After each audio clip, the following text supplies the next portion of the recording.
blood test, just a few health questions. Get life insurance in 10 minutes so your family is protected. Ethos, E-T-H-O-S, ethos.com/Mike. The new year means new resolutions, not just for your body, but for your finances as well. Did you know that financial health is directly related to your identity protection? This is why you need LifeLock. LifeLock monitors hundreds of millions of data points per second. If your identity is stolen, LifeLock's restoration specialist will fix it, guaranteed, or your subscription money back. Resolve to make your identity, health, and wealth part of your New Year's goals with LifeLock. Visit LifeLock.com and save up to 40% off your first year with the promo code BECK. Terms apply. Look out. It's only me. Yeah, it's only the camera. Oh, no. It's Pete Davis and the Mounds of Macon with some kind of a Disney World extravaganza nighttime. Oh, and the horns are blowing. And the den of happiness of Flounder with the mechanical. It's a new year. It's a new year. And the gang's, oh, my. Boys. 2020 freaking 6.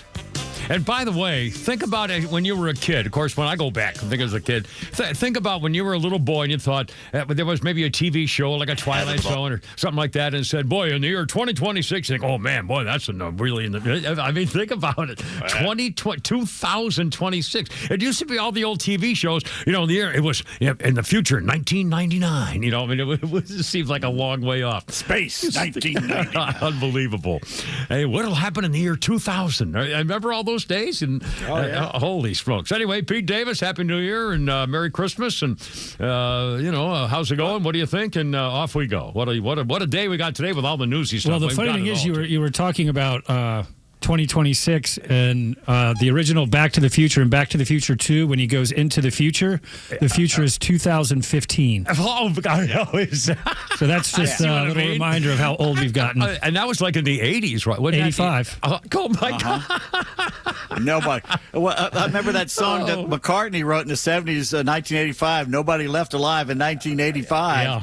Yeah. You know, in the year 21, in the year 2020, or whatever. Yeah. Oh my gosh. Anyway, holy cow! Happy 12th day of Christmas. This is the 12th day. That's right. This is the official 12th day, and then tomorrow is Epiphany, when the wise men showed up. It's Orthodox Christmas for our Orthodox listeners out there. Merry Christmas. There you are. And the 11th, the Sunday, is the baptism of Jesus. So the holiday keeps rolling. I'll be darned. With that reminded me that I got to turn down my phone here. So when is the holiday technically over?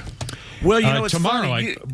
Usually after the Epiphany and Orthodox people say, okay, the 6th has got to be it. Although the baptism is 11th, and some Catholics, not all, some Catholics keep their trees up until February.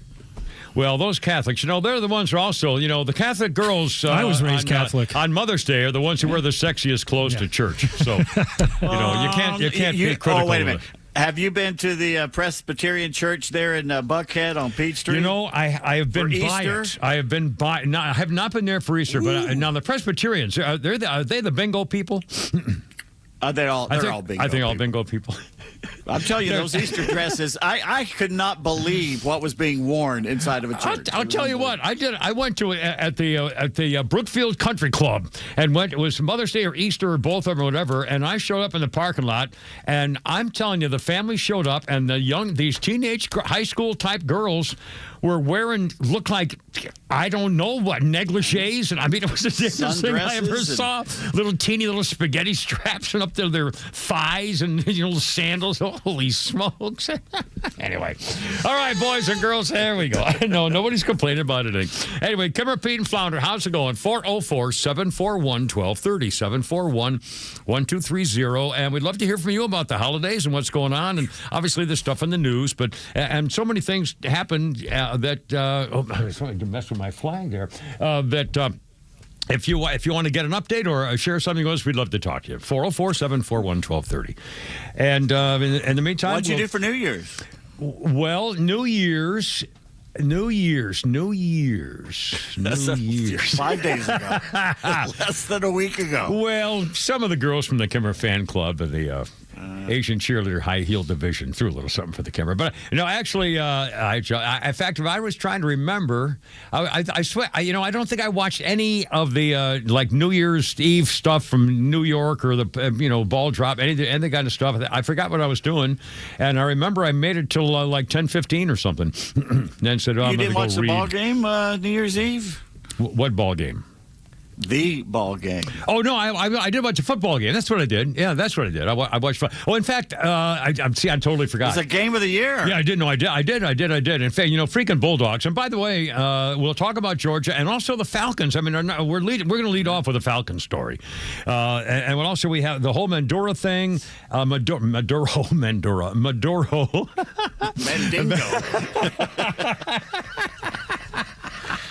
There's an adult star named Mandingo. Start calling him Mandingo. Mandingo. There's President Mandingo. I love it.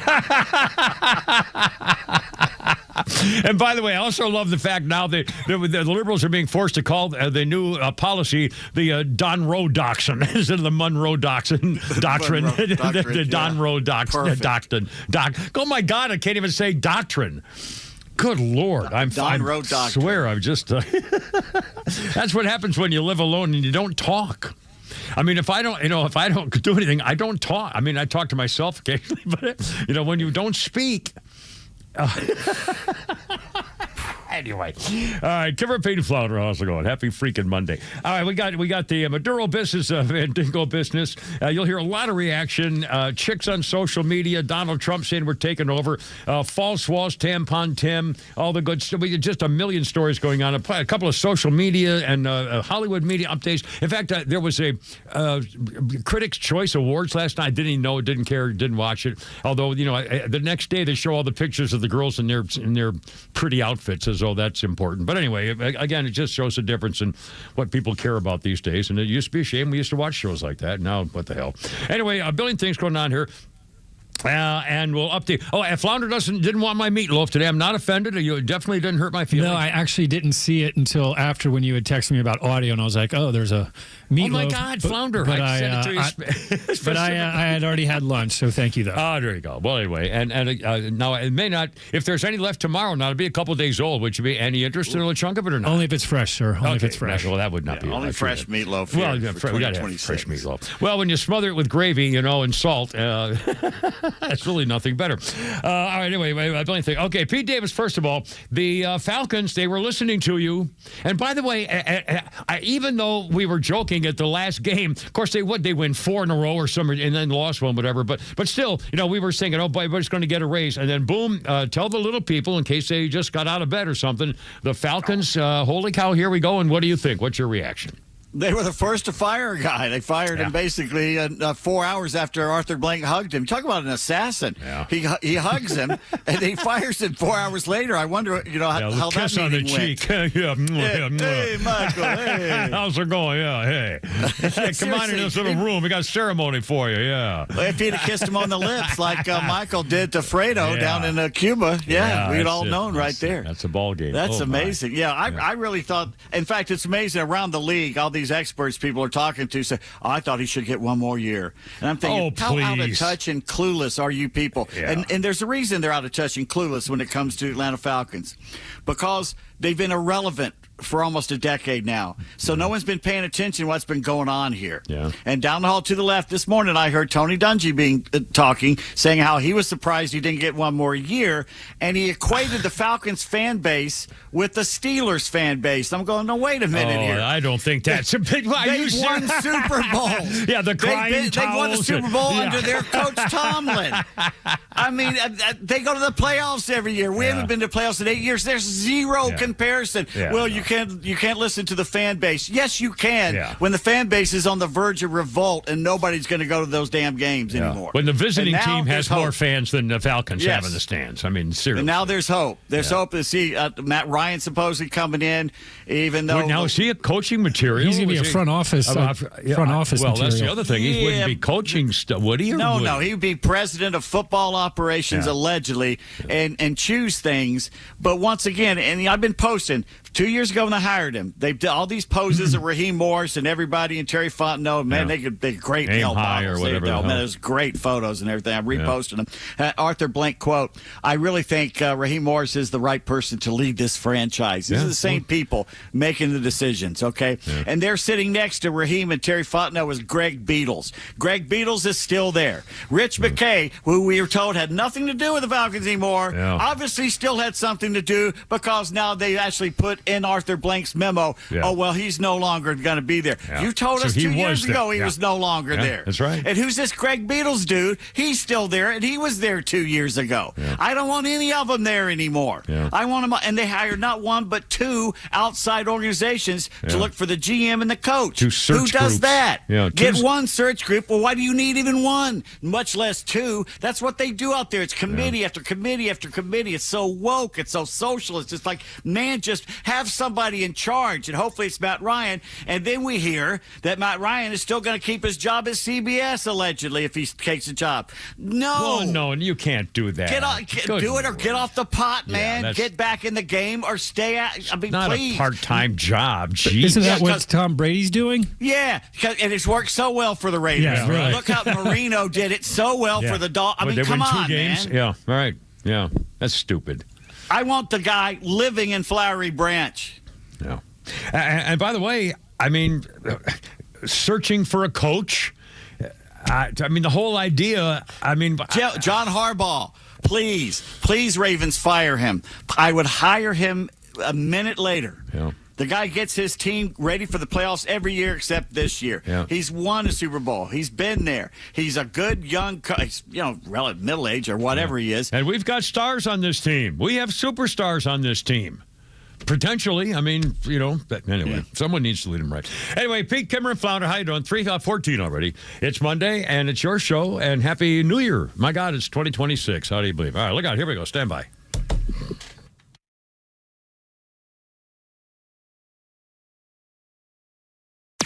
After historic action in Venezuela, the president will have a lot to balance going forward. The United States conducted an extraordinary military operation to bring outlaw dictator Nicolas Maduro to justice. From Atlanta to D.C., extra staff of conservative voices will have the latest updates and the news that matters to you without the mainstream spin. This is your only home for conservative news and talk in Atlanta. Extra 106.3 FM and stream us anywhere on the Extra 106.3 app. Hey, Braves fans, some things just get better with time, like your love for the Braves and banking with Truist One Checking. It's checking for life, offering everyday essentials like no overdraft fees and a tap-to-pay debit card, and great extras you'll appreciate season after season, like automatic upgrades as your balances grow. Be ready every inning with Truist One Checking. It's life-ready checking that grows with you. Get Truist One Checking today. Truist Bank. Member FDIC. Hey, this is Matt from East Cobb. We basically bought our house from our in-laws. It was my wife's childhood home. One of the issues that we've had when we first moved in was our dog and our backyard. It was extremely shaded, could never grow grass back there. We resodded it twice. So ATL Turf Co. did an amazing job with our backyard transformation. They basically created a miniature golf hole. We have a miniature fairway. We also have a miniature little putting green. Consists of about 4 holes, total about 40 yards, so you can definitely work on your short game and your putting. After that transformation that ATL Turf Co. did for us, my father-in-law came and saw his house the way it looked after the fact of we had a putting green and a miniature golf course. Sure enough, he did the same thing with ATL Turf Co. He has a beautiful backyard, wonderful stonework, drainage, and a beautiful practice area for chipping and putting. Check him out online at atlturfco.com.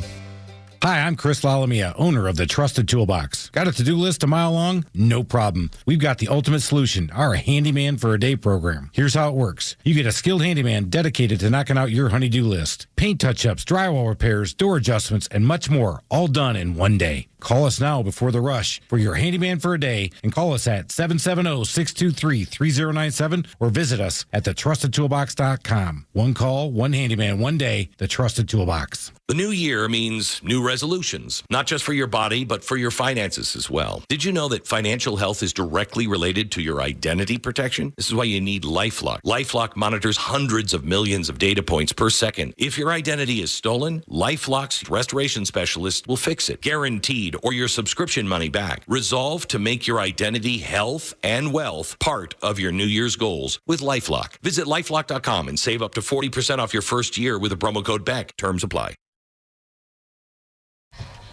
Yeah. And now it's all good. Back. Whoa.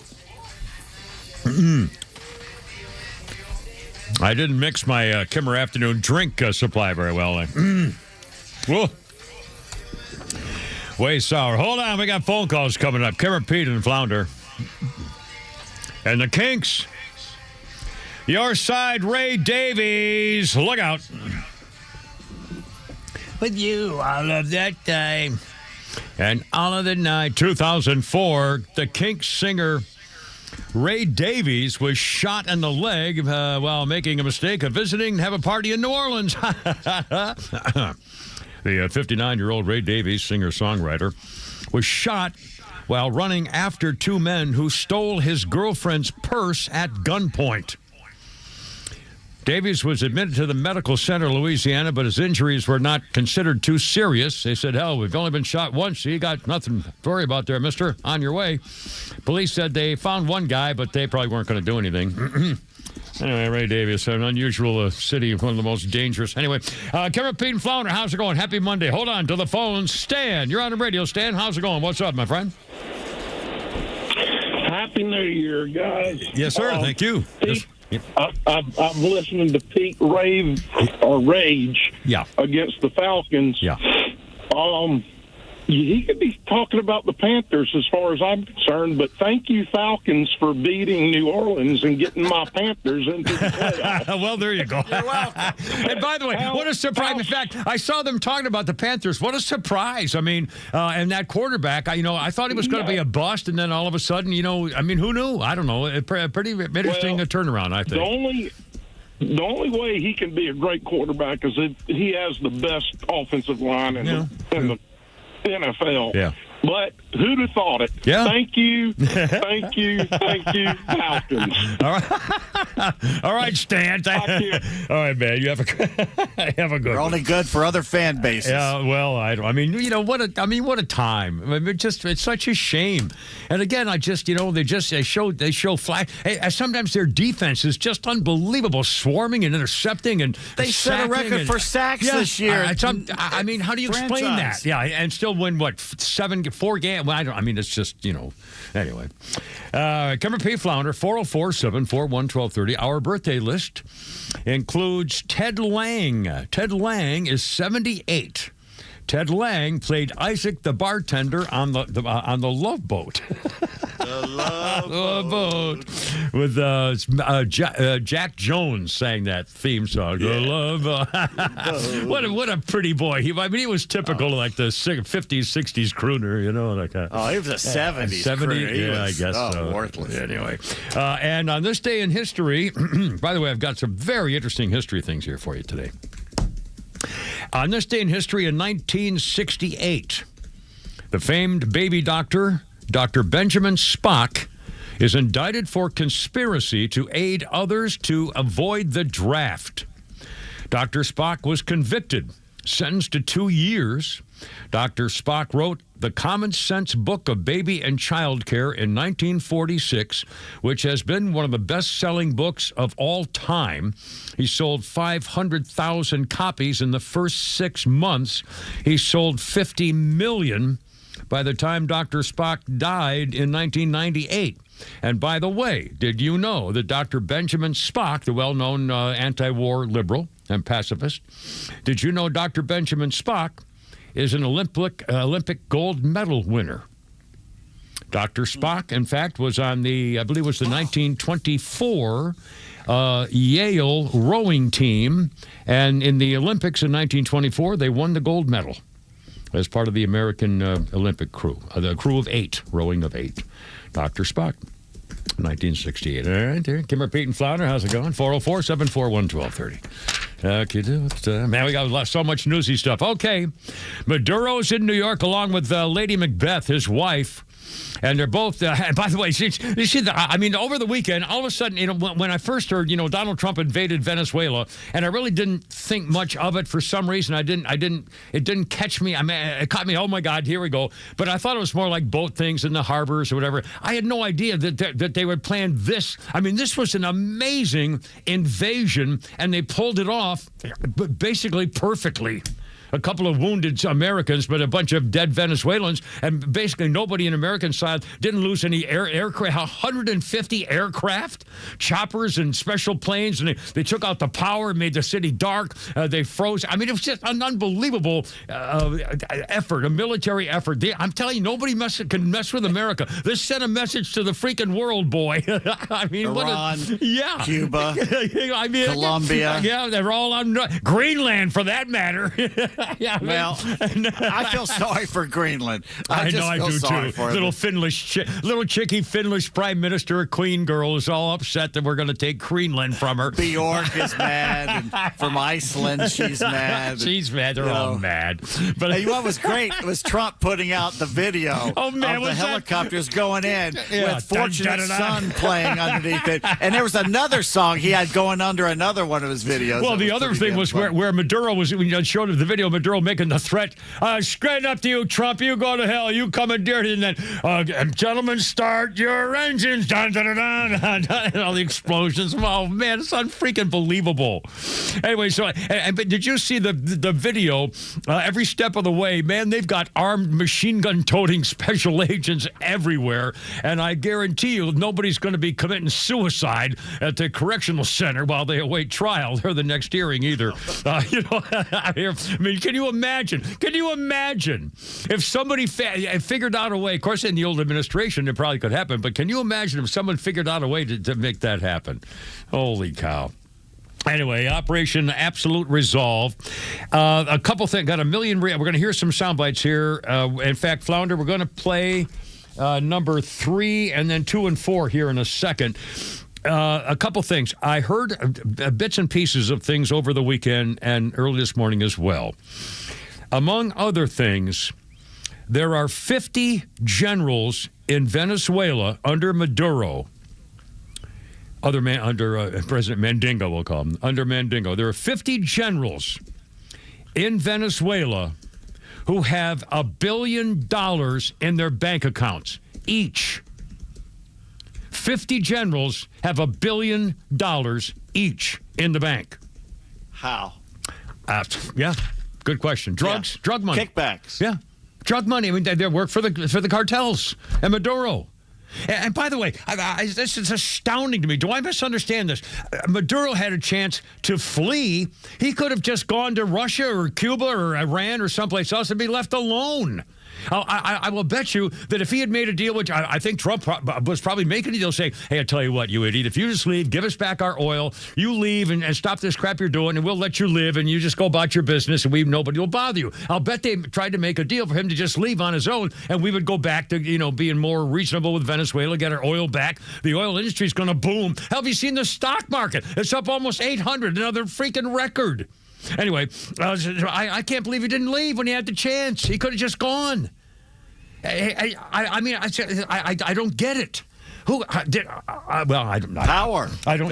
They power. They're addicted. And a couple other things. And we're going to play some samba here with Donald Trump here in a second, Flounder. For the record, in fact, I was reading some things by Greg Jarrett too. But the first thing I wrote down when I saw the reaction by the Democrats to what happened when Donald Trump invaded Venezuela, and I thought, oh my God, remember back in the old days. And I mean by the old days, I mean not that long ago in the 80s, 90s, and so forth. Remember when the Democrats were all saying we need to close our border? It's just wrong to have these open borders and all these illegal immigrants in here. We need to remember Putitat he deported millions of people. By the hundreds of thousands, Putitat deported, saying we need to close the borders. And we need to stop the drug trade. We need to do something about the drugs coming into their country. This is the old Democrat Party before they went socialist and communist. If over the weekend, if Barack Hussein Putitat had been president of the United States and attacked Venezuela, captured the president and Lady Macbeth, his wife, and scurried them over to America to stand trial, they would be holding ticker tape parades. They would be saying, oh, my God, we got our rights back and oil companies back. We got rid of the brutal dictator responsible for millions of people dying from drugs and so forth and cartels and everything else. They would have been saluted. They would have given Putitat another peace prize. I mean, they would have been lauding this guy up and down all over the place. And for the record, there was no order to snatch Maduro that was illegal. It's part of the Constitution. Remember, before with Noriega. Joe Biden offered a $25 million reward for Maduro's arrest years ago, and if he had done what Trump did, he'd be a hero today. Biden put a $25 million bounty on his freaking head. I mean, this is unbelievable. And the Constitution, by the way, says the commander-in-chief can direct military action to fortify our interest and national security, and all he has to do is tell Congress within 48 hours. There's no rule that says he can't do it beforehand. I mean, he has to do it beforehand. It's War Powers Act. Hell, George H.W. Bush did it when they captured Noriega. Drug trafficking charges, endangering U.S. citizens, and he tried to say, oh, I had my rights violated, and he didn't win that, and neither will Maduro. I mean, this is unbelievable. The man could have gotten out of the whole damn thing, and they would have, if it weren't for the freaking liberals, they would have been saluting Donald Trump for what a great job he did. Founder, let's play cut number 3 here. Cut number 3, Donald Trump. Now, see if you remember, if you're an old timer like me, this will kick off a memory for you. For old folks like me, the president, Donald Trump, on Air Force One, talked about Venezuela's future, and it reminded me almost immediately of a very famous political soundbite from the 1970s. Flounder, cut number 3, Donald Trump. And what are your thoughts on the entire situation? You said the U.S. would run Venezuela. We're dealing with the people. We're dealing with the people that just got sworn in. And don't ask me who's in charge, because I'll give you an answer and it'll be very controversial. What does that mean? It means we're in charge. Have you spoken with her? We're in charge. Have you spoken with her? No, I haven't, but other people have. Do you want to? Yeah, at the right time I will. We have to do one thing in Venezuela, bring it back. It's a dead country right now. It's a country that, frankly, we would have been, if I had lost the election, we would have been a dead country. We would have been Venezuela on steroids. Venezuela right now is a dead country. We have to bring it back. And we're going to have big investments by the oil companies to bring back the infrastructure. Anyway, it's a terrible sound quality, but it gets on Air Force One, so it's just the way it goes. But he said, when she said, who's in charge now? And he said, well, you don't want to hear the answer. He said, well, what would the answer be? He said, well, I'm in charge now. Flounder, you're too young, but Pete, did that remind you of anything? I'm in charge now? Oh, Alexander Haig. Alexander Haig under Nixon and Watergate. Chief of Staff. And in fact, this is amazing. No. That was when Reagan was shot. And he said, I'm in charge here at the White House. Alexander Haig, when Reagan got shot. Oh, that could be true. Yeah. Anyway, and for the record, when he said, I'm in charge now, I said, oh, my God, that reminds me of back all those years ago. And I couldn't remember the chief of staff's name. And the political former, was he a general and all this kind of stuff. Yeah, Al Haig. And I couldn't remember his name, so I asked Grok. And all I said was, hey, Grok, who was the famous political aide, I think under Nixon, who was famous for saying, I'm in charge now. And Grok had, it's Alexander Haig. Go back to that. I mean, it's amazing. I asked Grok something last night, and she couldn't have been more wrong. I mean, you got to be careful. Yeah. Well, in fact, I think Grok, that's what immediately replied. She immediately replied, Watergate. Yeah, that's not true. That's what. In fact, you know why? Because I said Nixon. Mm-hmm. And so she so she misidentified. You got to double check. Yeah. ChatGPT, too. You got to double check. Wow. Well, you learn something every day. At 3:31. Kimber, Pete, Flounder, how's your Monday? Join us if you feel like it. What the hell? We're here anyway till 6. It may have to be a little longer. I got a lot to do here today. I don't know.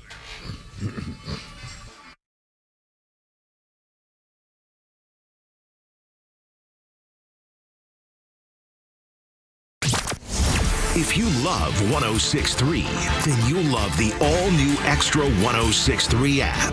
It's loaded with replays of your favorite shows like The Morning Extra and The Kimmer Show, podcasts from conservative voices across the South, and access to Extra's crystal clear live stream from anywhere in Georgia.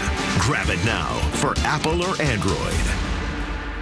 Well, here we go. We got the new year, and we got the new health insurance thing. I don't know, what to do about. A lot of you may be in a situation where there's some help aboard. It's true.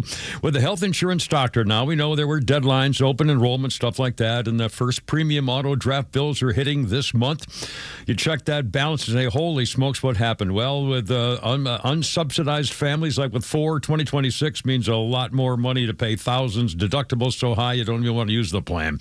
If you're stuck, maybe not. Washington doesn't make it easier, but Stephen does. Stephen's a health insurance doctor. If you're healthy and don't rely on subsidies, might be private underwritten options available year-round if you qualify, often costing far less than marketplace plans. That's why people call Stephen. Stephen Weinberger, the health insurance doctor. No call centers. It's your call, and Stephen answers. January draft made you say, nope. Here's the number, 678-523-0759. 678-523-0759. Maybe big help to you. Check it out. healthinsurancedoctor.net.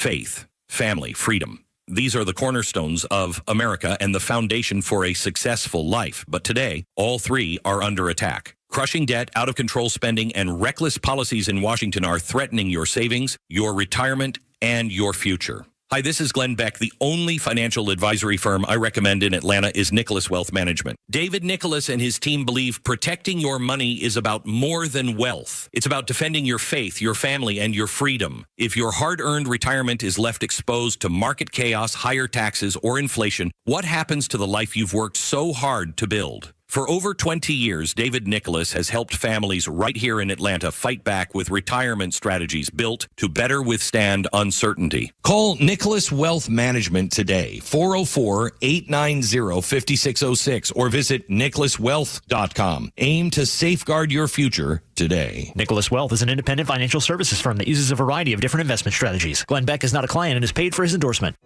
You and your buddy, you've been through a lot with each other. The ups and the downs. He's been with you every morning, noon, and night. You've traveled the world together. Heck, he was even with you on your first big date. But have you noticed he's struggling lately? Not performing on the job. He can't even stand up straight anymore. He's wanting to cry out for help, but just doesn't know how. He needs Dr. Dio and Total Body Therapy of Georgia. They can give him the gift of good posture this year, help him stand proud and become all he was meant to be. Now, take him by the hand, look him in the eye and say, I appreciate you, little fella, and we're going to get you some help. We're going to call 404-777-1911. We're going to visit stopmyed.com.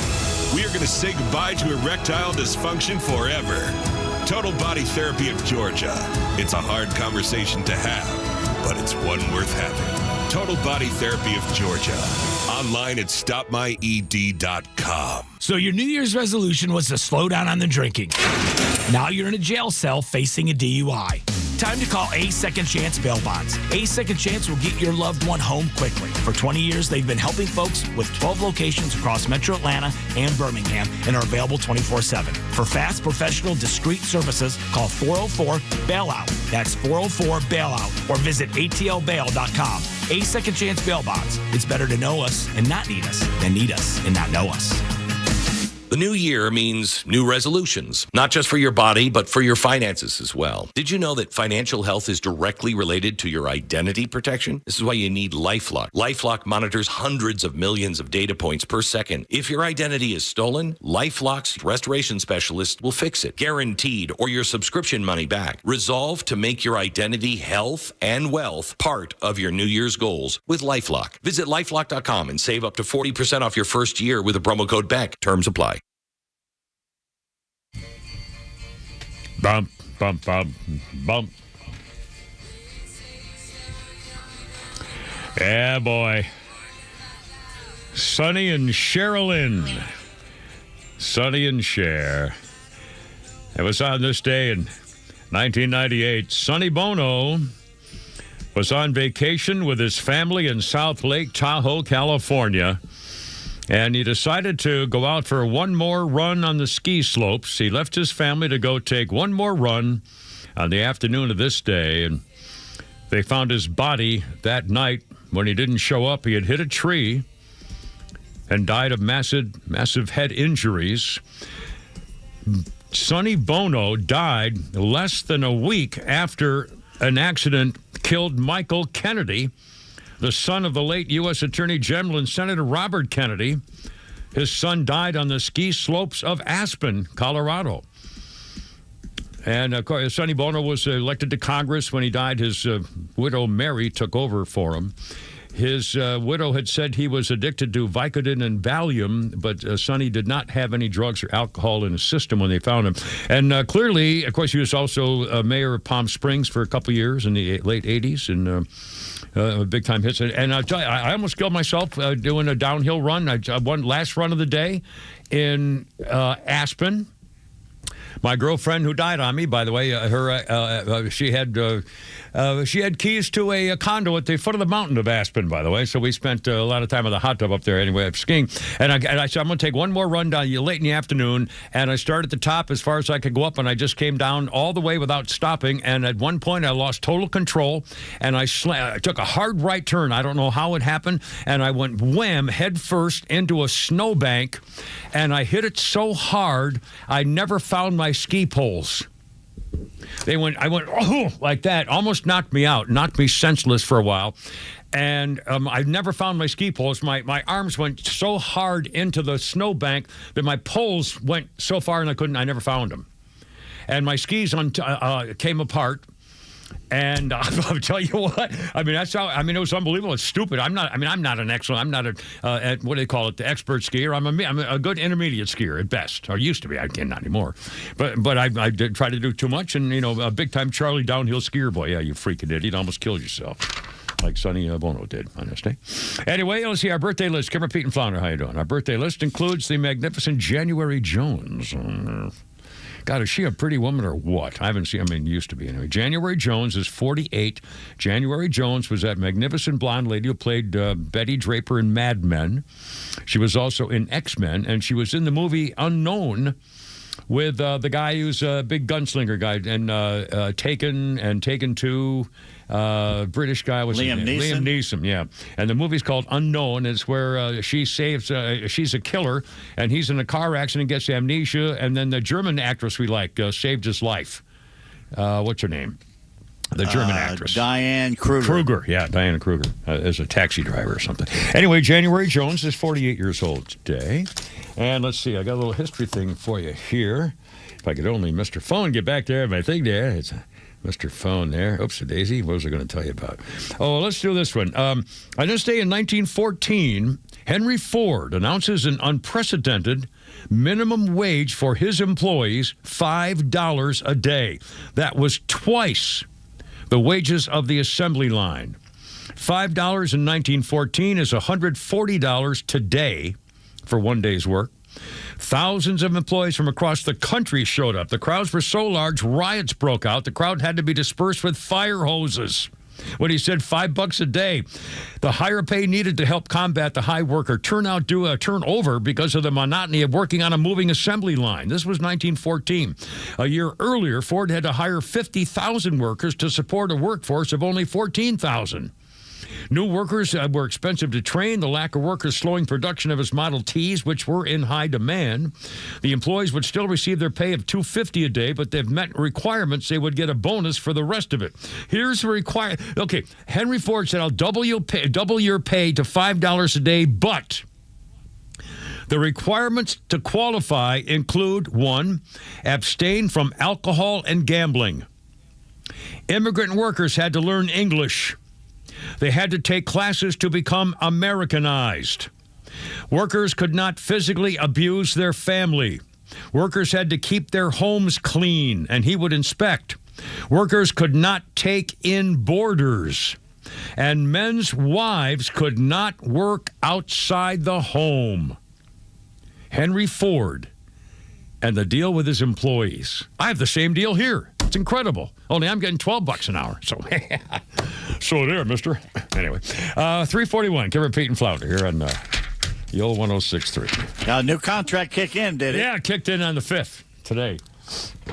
I have the famous one-day renewal. I call in every night. You can come in tomorrow. So I'm no, they don't even just come in and try your key card if it doesn't work. Well, that's what they used to do. Say, you take a chance. The Hugh Freeze method. Show up, your key card doesn't work, Brian Kelly, and you just leave. Yeah, I've been there before. Hey, this gate doesn't open. What's wrong here? What the hell? Hey, what's up? Say, what's going on here? Anyway, can repeat Flounder 342 also going 404-741-1230 741-1230. Couple things. The new chant by the Democrat Socialists of America.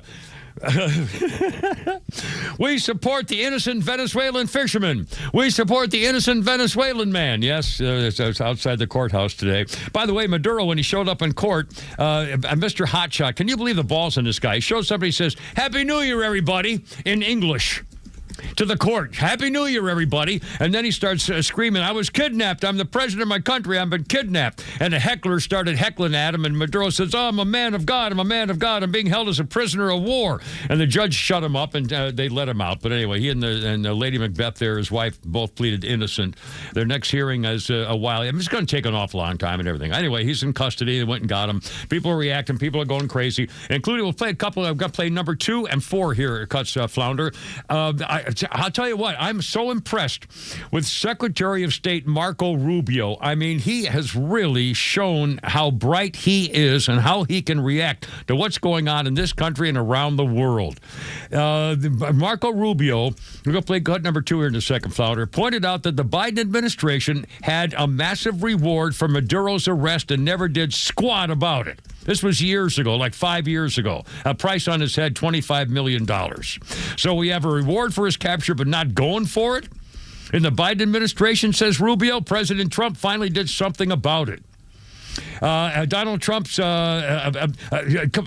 complained that Donald Trump just wanted to get their oil. Well, cut number 2, Flounder. Here's Marco Rubio on what was actually going on with the raid in Venezuela. Number 2. If the purpose of the operation was to capture Maduro and bring him to justice, why does the United States need to take over the Venezuelan oil industry? Well, we don't need to. First of all, let me go back up. We don't need Venezuela's oil. We have plenty of oil in the United States. What we're not going to allow is for the oil industry in Venezuela to be controlled by adversaries of the United States. You have to understand, why does China need their oil? Why does Russia need their oil? Why does Iran need their oil? They're not even in this continent. This is the Western Hemisphere. This is where we live. And we're not going to allow the Western Hemisphere to be a base of operation for adversaries, competitors, and rivals of the United States. Have specific oil companies? We also want to see that oil and the proceeds from it. Hold on. We want to see the oil proceeds of that country benefit the people of Venezuela. Why have 8 million people left Venezuela? 8 million, the single largest mass migration probably in modern history, left Venezuela in 2014 because all the wealth of that country was stolen to the benefit of Maduro and his cronies in the regime, but not to the benefit of people of Venezuela. You know how destabilizing 8 million migrants is? The number one fear that Brazil has, that Colombia has, that all these countries in the region have about what's happening in Venezuela and our involvement is they're afraid of another mass migration event. That's what they fear. This is deeply destabilizing stuff. It's not going to continue to happen. They are not going to come from outside of our hemisphere, destabilize our region in our own backyard, and us have to pay the price for it. Not under President Trump. And by the way, he also mentioned that Biden had been complaining that Donald Trump is a big talker, talks tough on Venezuela, but he admires thugs and dictators like Maduro. And as President Biden said, "I'll stand with the Venezuelan people for democracy." That came back to bite him. What a bunch of freaking phonies. Chris Murphy said it was an illegal invasion. Venezuela's not a security threat. They're not the ones who bring in the drugs in. I mean, these people, they're supporting drug cartels and dictators who are under federal indictments. And by the way, now the Democrats are saying Donald Trump should be impeached again. Well, we're not done. We got a whole bunch more coming up. We got a Democrats have ruined that word. Impeachment is not serious anymore. It's unbelievable. Impeach him, impeach him. Okay, fine. Oh, Lord. Anyway, Kara Payne Flounder, how you doing? Happy Monday. Good grief.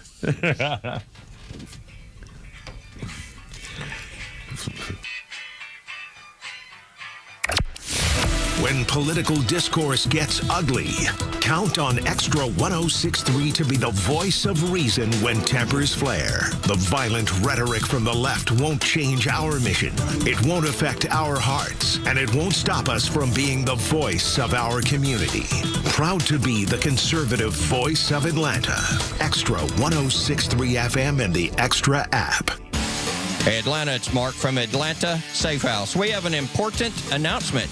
We've moved to a new location to serve you better. That's right, Atlanta Safe House has moved to a new location in Alpharetta. So come check out the largest selection of safes in the Southeast. Brands include Browning, Fort Knox, Champion, and many more. So stop by the showroom today or go to atlantasafehouse.com. And remember, at Atlanta Safe House, we don't just sell safes, we sell peace of mind.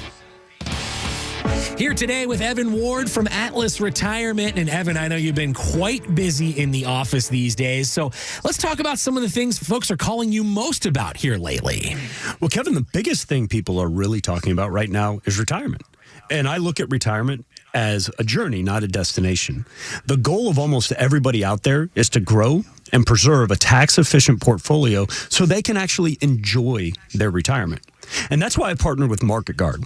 I get a lot of the same questions. Evan, when do I sell? When do I hold?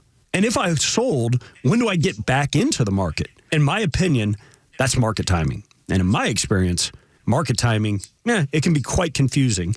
And we have to look at it and allow the math to do the work. Everybody has a different appetite for risk. So where does Market Guard fit in? Well, if you want asset preservation and you don't want it to go down due to market volatility, we have portfolios that are designed for this. But if you want to participate in those larger markets, Market Guard can also offer more stock and aggressive portfolios for those that are looking for that kind of strategy.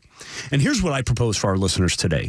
For the next 10 callers, we're going to do a Market Guard portfolio comparison, side by side with what you're currently doing, and we'll show you how your 401k and other investments are doing. And we'll make recommendations, and then you can see the difference between Market Guard and what it can do for your portfolio. After that, you decide if you want us to do a complete retirement plan. So give us a call today at 678-736-7799 and ask for your complimentary Market Guard portfolio comparison. Again, call Evan Ward with Atlas Retirement. That number, folks, 678-736-7799, and you can pick up your complimentary Market Guard portfolio comparison. That's 678-736-7799.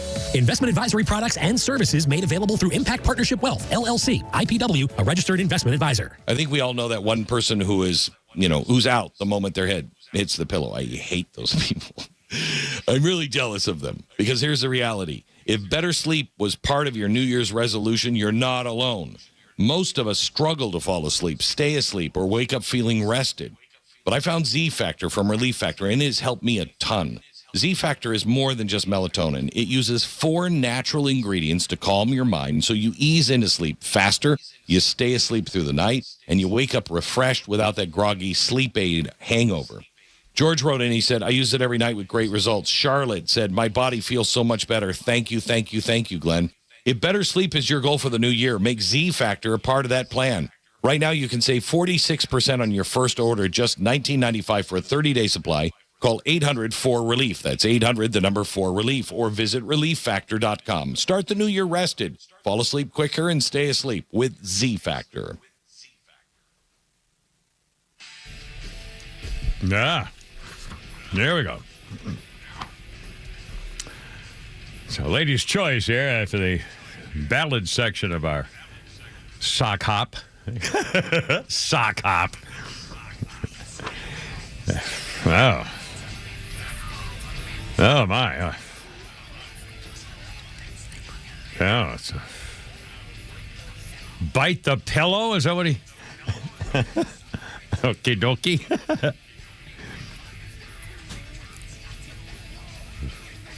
Wow. 1991, Iron Maiden. #1 in Britain with...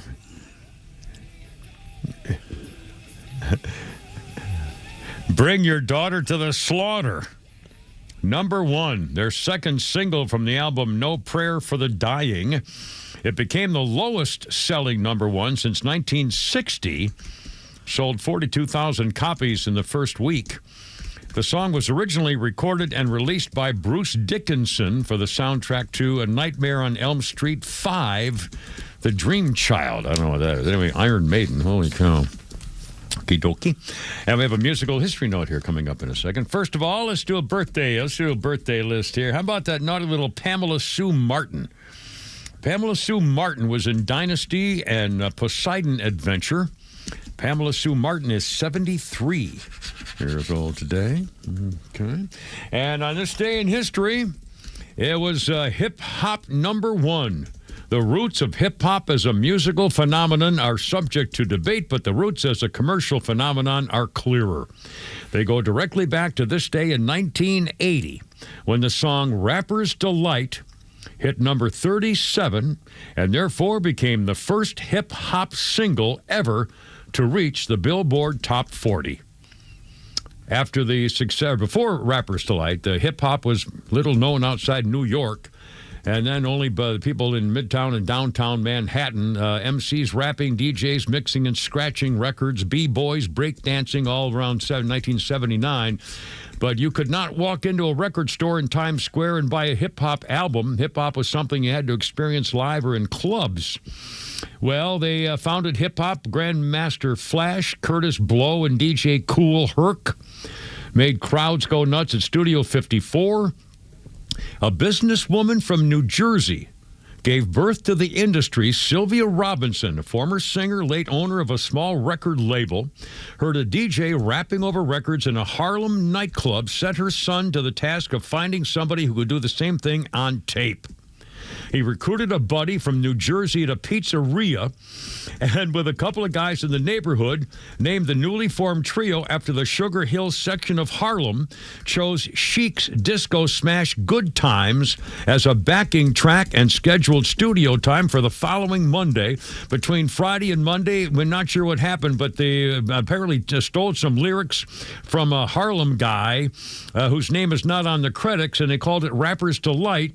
A straightforward, revolutionary. I said a hip-hop, the hippie, and it changed the course of the music industry this day in 1980. Rapper's Delight. Okay, 353. Kimmer, Pete, and Flounder. How's it going? Okay, cut number 4 here, Flounder. Marco Rubio. Once again, the idiots have been saying the same thing over and over about Trump derangement syndrome since he came down the freaking escalator. And Marco Rubio, cut number 4, Flounder, is attacking the idiots who just don't get it still. Please. You're wrong in your question. Number one, Venezuela is a major source, and the reason why is the following. And I've seen a lot of this reporting, and it's fake reporting, and I'll tell you why. It says that somehow Venezuela is not involved in the drug trade because the UN says they're not involved in the UN. I don't care what the UN says. The UN doesn't know what they're talking about. Maduro is indicted by a grand jury in the Southern District of New York. That means the Southern District of New York presented the evidence to a grand jury, and a grand jury indicted him. And then a superseding indictment came out that was unsealed about a year and a half ago that specifically detailed Maduro's actions. So number one, let there be no doubt, Nicolas Maduro is an indicted drug trafficker in the United States, and he's a fugitive of American justice. Just like Noriega, and they went and got him and put him on trial. I mean, it's just, here we go. But they can't stop. In fact, last night, or sometime on Sunday, Flounder found this. There was a lady, she goes by the name Mally Mouse. Obviously, it's not her real name, but she's a very attractive young woman, which is, by the way, very enlightening to me. Cut number 1 and then cut number 6 here, Flounder. This woman is young and pretty and white.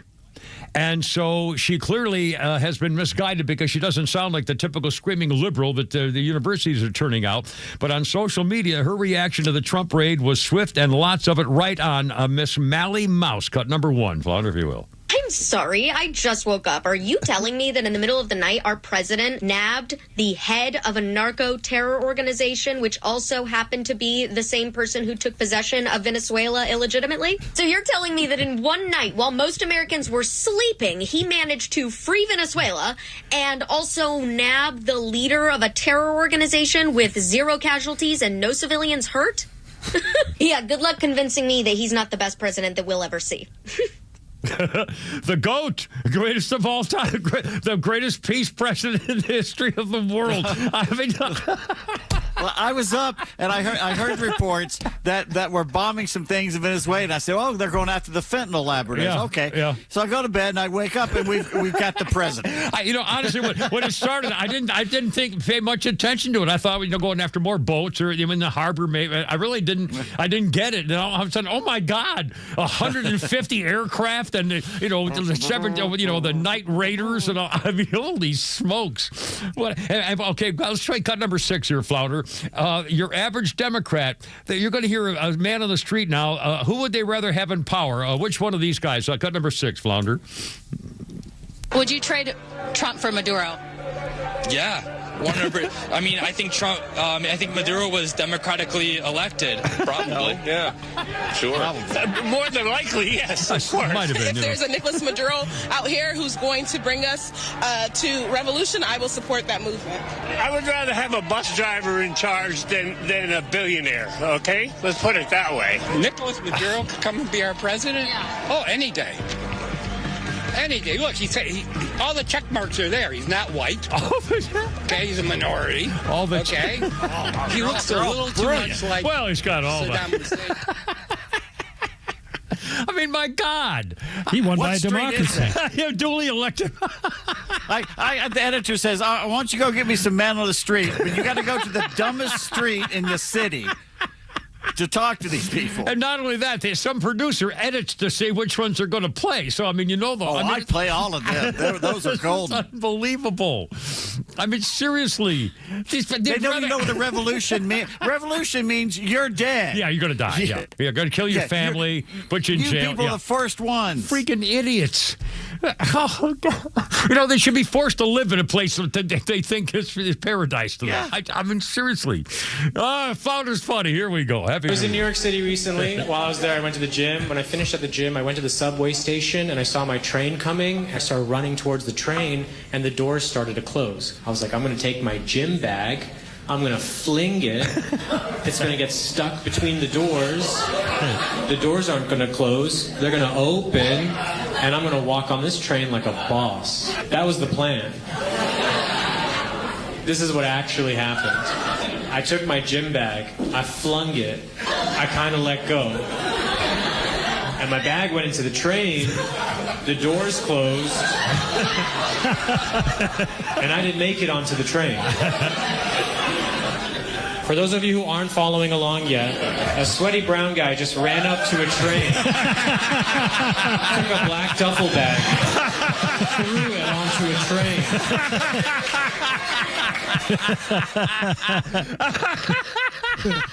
Can you?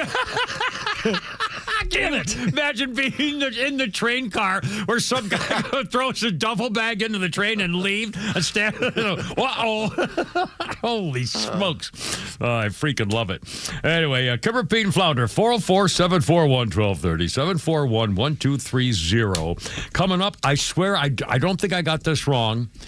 I think I heard Glenn Beck on his new AI program stuff segment today asking George Washington how he felt about the Maduro capture and heading to court.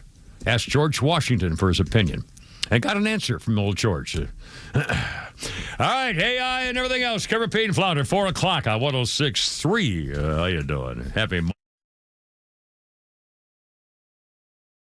This is Atlanta's new home for Fox News, Extra 106.3 FM, Atlanta's only conservative news and talk station, Extra 106.3 FM.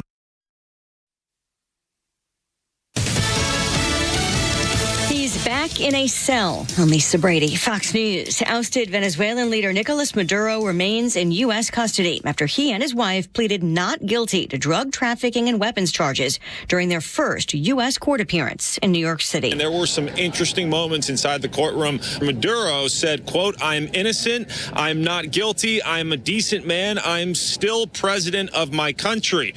Prosecutors say Maduro and his wife partnered with narco terrorists like the Sinaloa cartel, and the Trendy Aragua gang to traffic thousands of tons of cocaine into the United States. Fox's Nate Foy at Manhattan Federal Court. Some Democrats in Congress say the U.S. military operation capturing Maduro over the weekend was illegal under international law. But U.S. Ambassador Michael Walz tells the UN Security Council Nicolas Maduro is responsible for attacks on the people of the United States, for destabilizing the Western Hemisphere, calling the Maduro capture a law enforcement operation. Federal health officials are lowering the number of vaccines they recommend for children in the U.S., with measles and mumps shots among those kids will still be urged to get, while others, including hepatitis A and B, will be left up to families and their doctors. In December, President Trump directed HHS to review U.S. vaccine schedules in comparison to peer nations.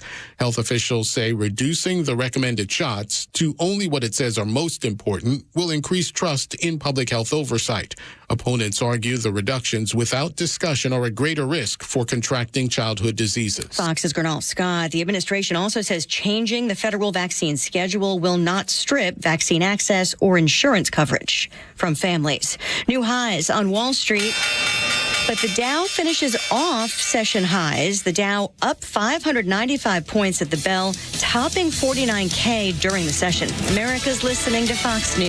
My name is Whitney Allen. I am a widow. My husband, Ryan, died. We never thought in a million years we'd have to use life insurance. The unexpected happened. With Ethos, it is so fast and easy. It's 100% online. You can get a quote in seconds, apply in minutes, and get same-day coverage. No medical exams, and you can get up to $3 million worth of coverage through Ethos. Get your free quote at ethos.com/term. That's ethos.com/term. Time spent on application may vary. Online health questions required.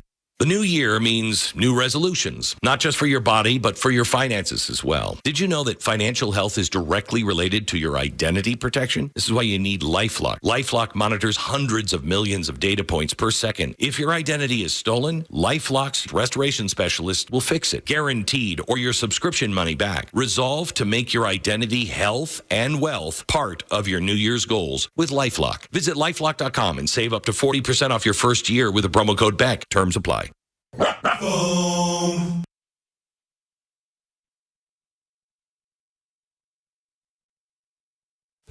All right, I got enough. Oh my, I don't know this one. It's a little David Bowie here, huh? Yeah.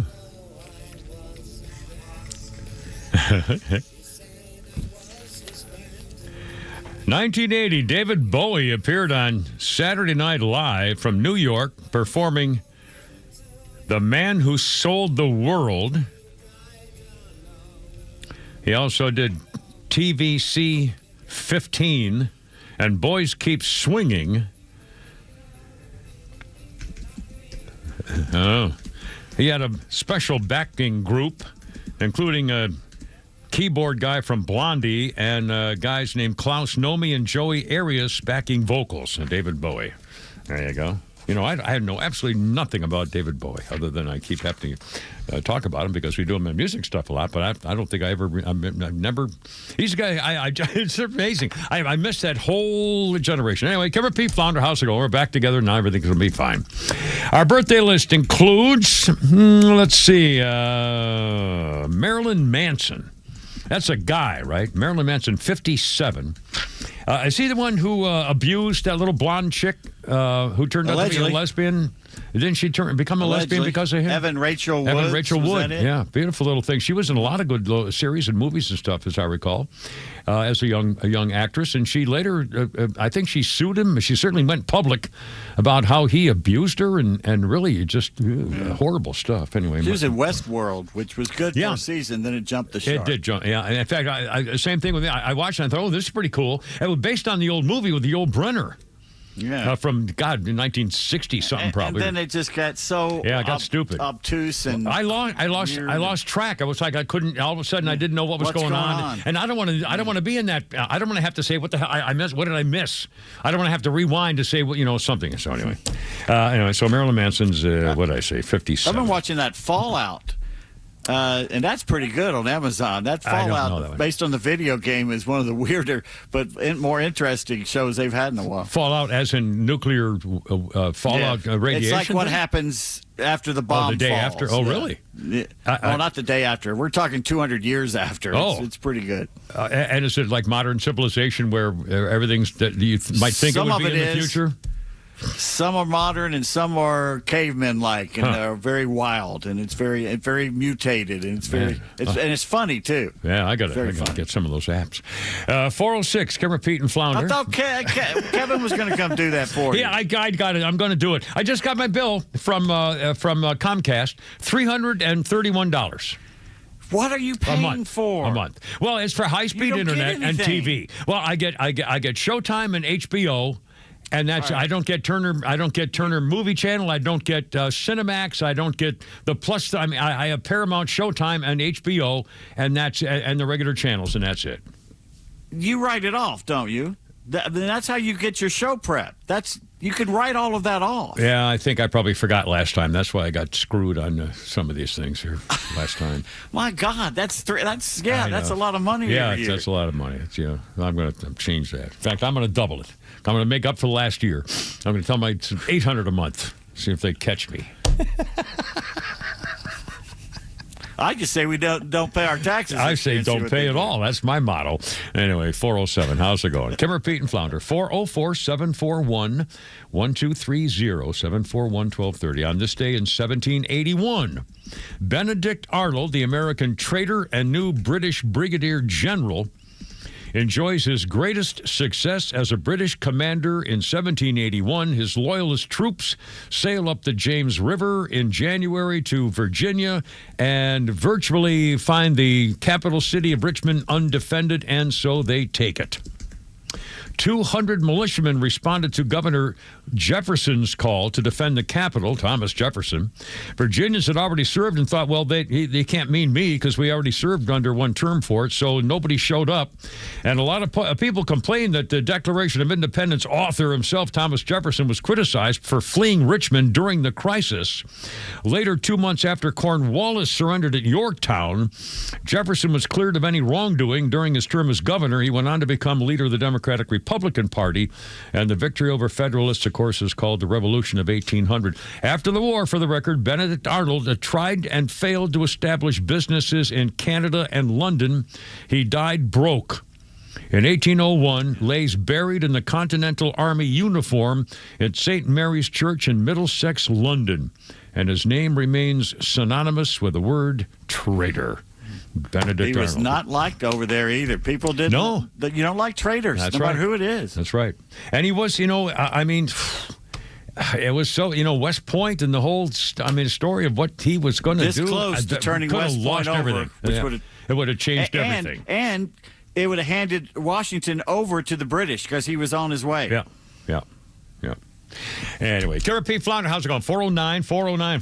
I always wanted a 409. Chevy 409. The hood. We had a hood in town who he got the first 409. It was a white Chevy Impala 409. Had the big number 409 on the front fender. We thought, oh my God, I can't believe a car's got that much horsepower. 404. Had a Hurst 4-speed on the floor with a little white knob, gear shift on the floor, 4-speed. Oh man. And he had his pack of Luckies rolled up in his t-shirt sleeve, and he cruised North Street in town. He just says, man, and he had, his freaking girlfriend was all over him. Of course, there were bench seats. There were no bucket seats in 1961 or whatever it was when the 409 came out. And his girlfriend was hanging all over him with her arm around his neck, sitting right next to him. And that's all. The only thing I ever wanted as a teenager was to have a girlfriend who was hanging all over me when I was driving my freaking car. And she had her arm around my neck and sitting all over me. And, just God, that was so freaking cool. Honestly, that's all I ever wanted. It's all I ever wanted. Did you get it? No, never. To this day. We're talking 1962. Sorry. And now everything's bucket seats. There are no bench seats. You can't have it anymore. There are no bench seats. Yeah.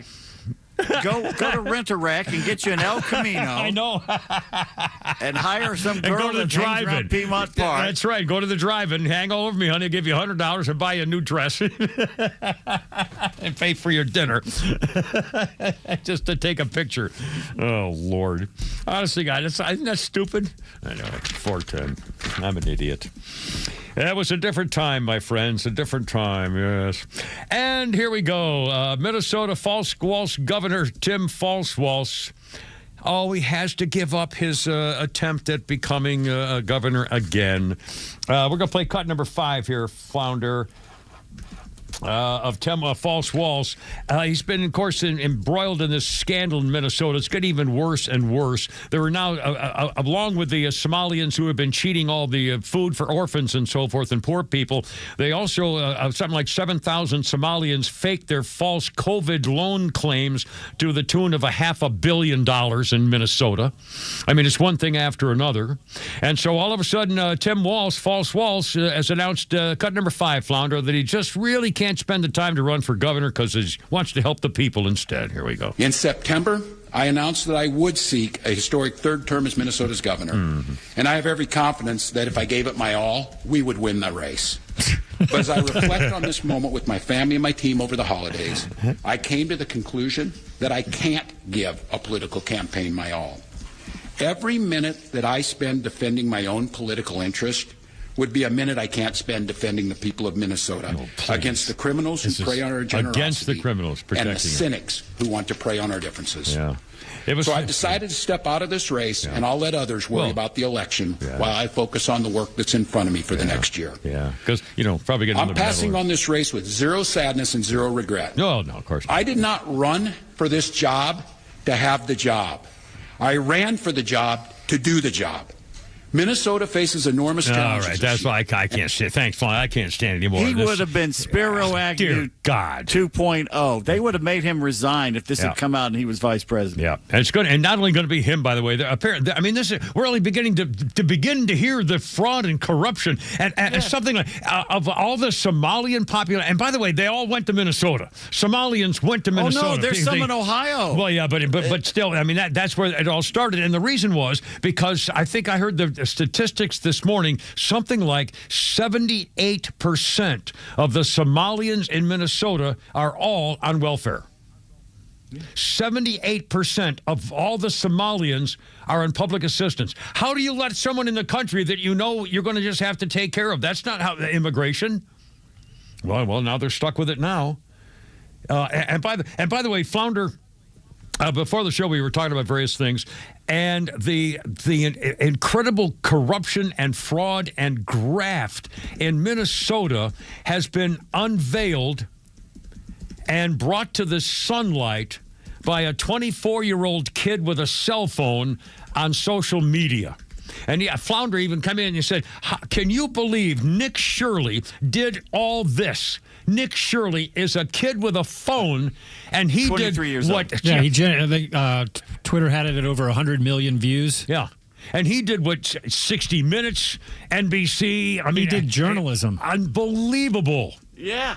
With his 23-year-old with a camera, did what all these so-called the Star Tribune of Minneapolis and all the rest of those commies up there would not do. Right.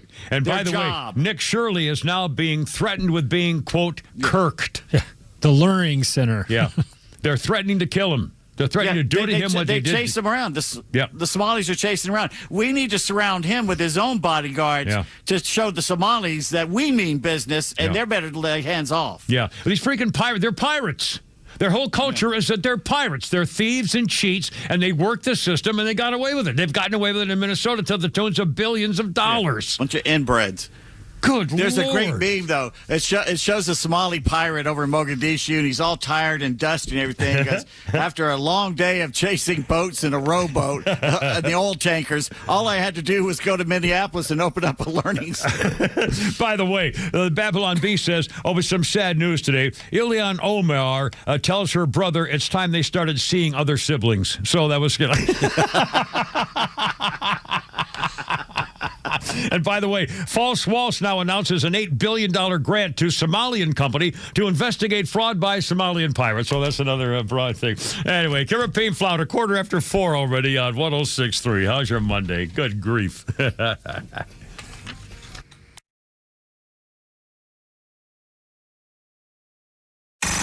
It's time for the Bortz Report, exclusively on Atlanta's only conservative news and talk station, Extra 106.3.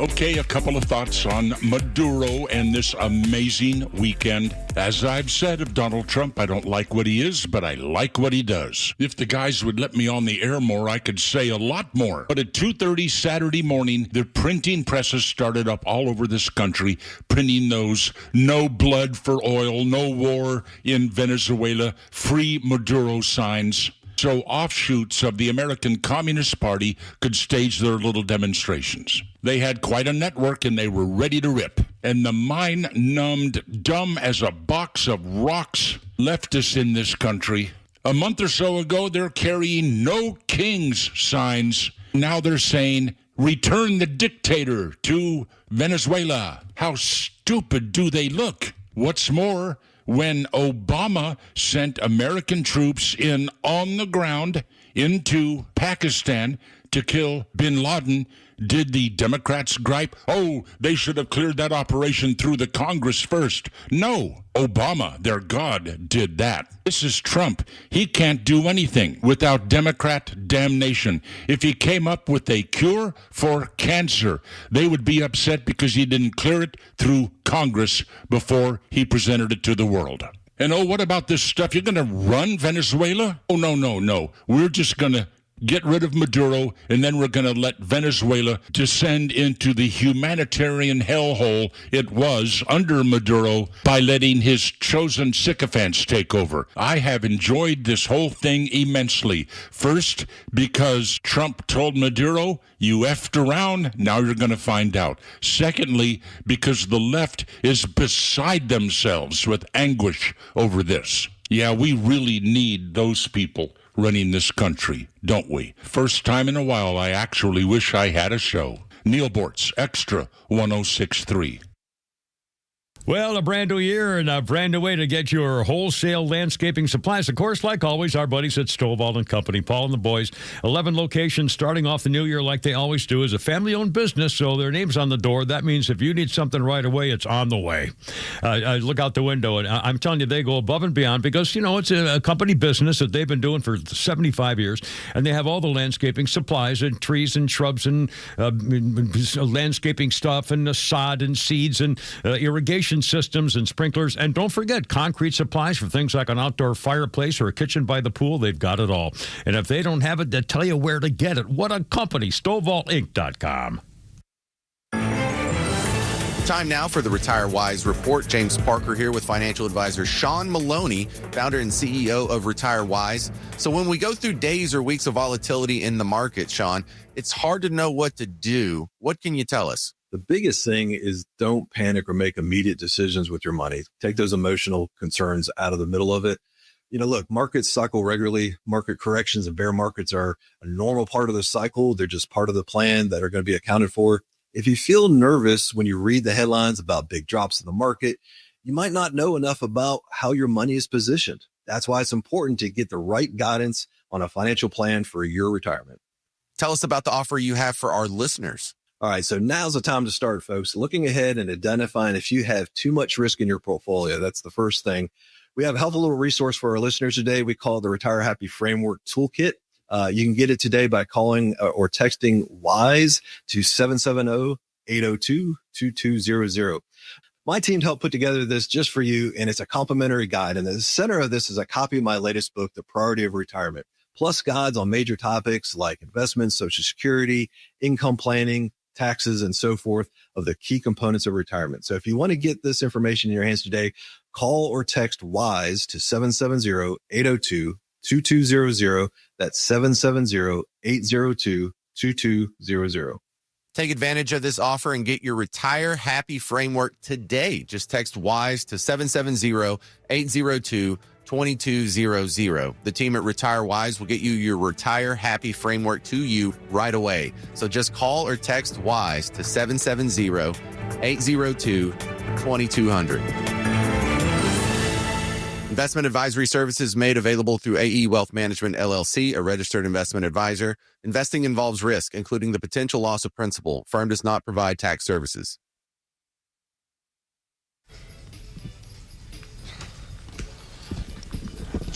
Here we go. Prince, 1979, live debut in Minneapolis, the Capri Theater. His live debut in 1979, and in the audience were some executives from Warner Brothers. And after the show, they came up to Prince in 1979 after his live debut and said, "Love you, kid. You're good. You're going to be great one day. You're a little too young. Well, you're not that good right now, but you keep working, and we'll get back to you later. But 1979, Prince, whatever you call yourself, you're not good right now. We'll get back to you." So they sent him on his way. He gave up music and became an automotive engineer. An incredible turnaround story. Anyway, Kimber, Pete, and Flounder, how's it going? Our birthday list, I may not have been true. Our birthday list includes Bradley Cooper. Bradley Cooper is 51, known for American Sniper, Silver Linings Playbook, The Hangover, I think he did several of those, and A Star is Born. Bradley Cooper, 51. That Silver Linings thing, was he a ballet dancer with a little girl with what's her name? You never saw that one? Never saw it. Jennifer Lawrence, yeah. Who was in, by the way, that movie that she was in where she played a Russian... Was she a Russian spy? Wait a minute. Oh, my God. A ballet dancer. She played a ballet dancer, and they turned her into a spy and a killer and stuff. Really a hard movie.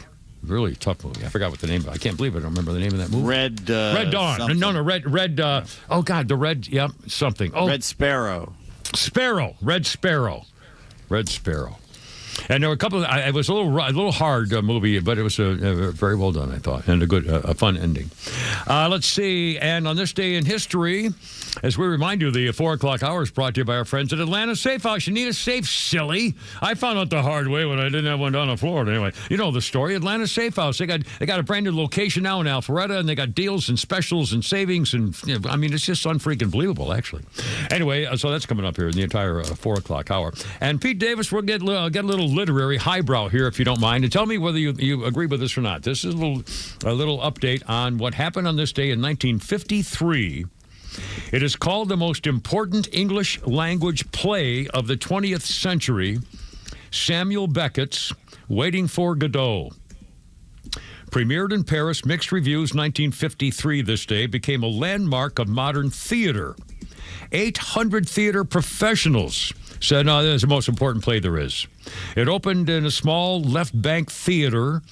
A Dublin native living in Paris wrote the play in French, and audience members walked out. They were confused by the spectacle of a play where nothing happened. No scenery, just some guys standing there, sitting there. It was not theater as we know it, the French critics remarked. Godot had its English language premiere in London in 1955. When it opened in New York in 1956, the New York Times critic called it a mystery wrapped in an enigma. The plot is two tramps, Estragon and Vladimir, waiting for someone named Godot, who never shows up. It's a bare stage, one tree. 3 other characters appear briefly. It's a theoretical impossibility, a play in which nothing happens that yet keeps audiences glued to their seats. The second act is subtly different reprise of the first, written a play in which nothing happens twice. As a pioneering piece of spare metaphorical theater, Godot became a standard bearer for what became known as the theater of the absurd. Timeless universality, a theatrical empty slate resonated directors the world over.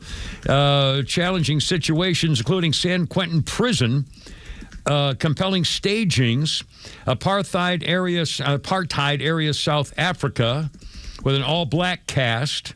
They did a thing in Sarajevo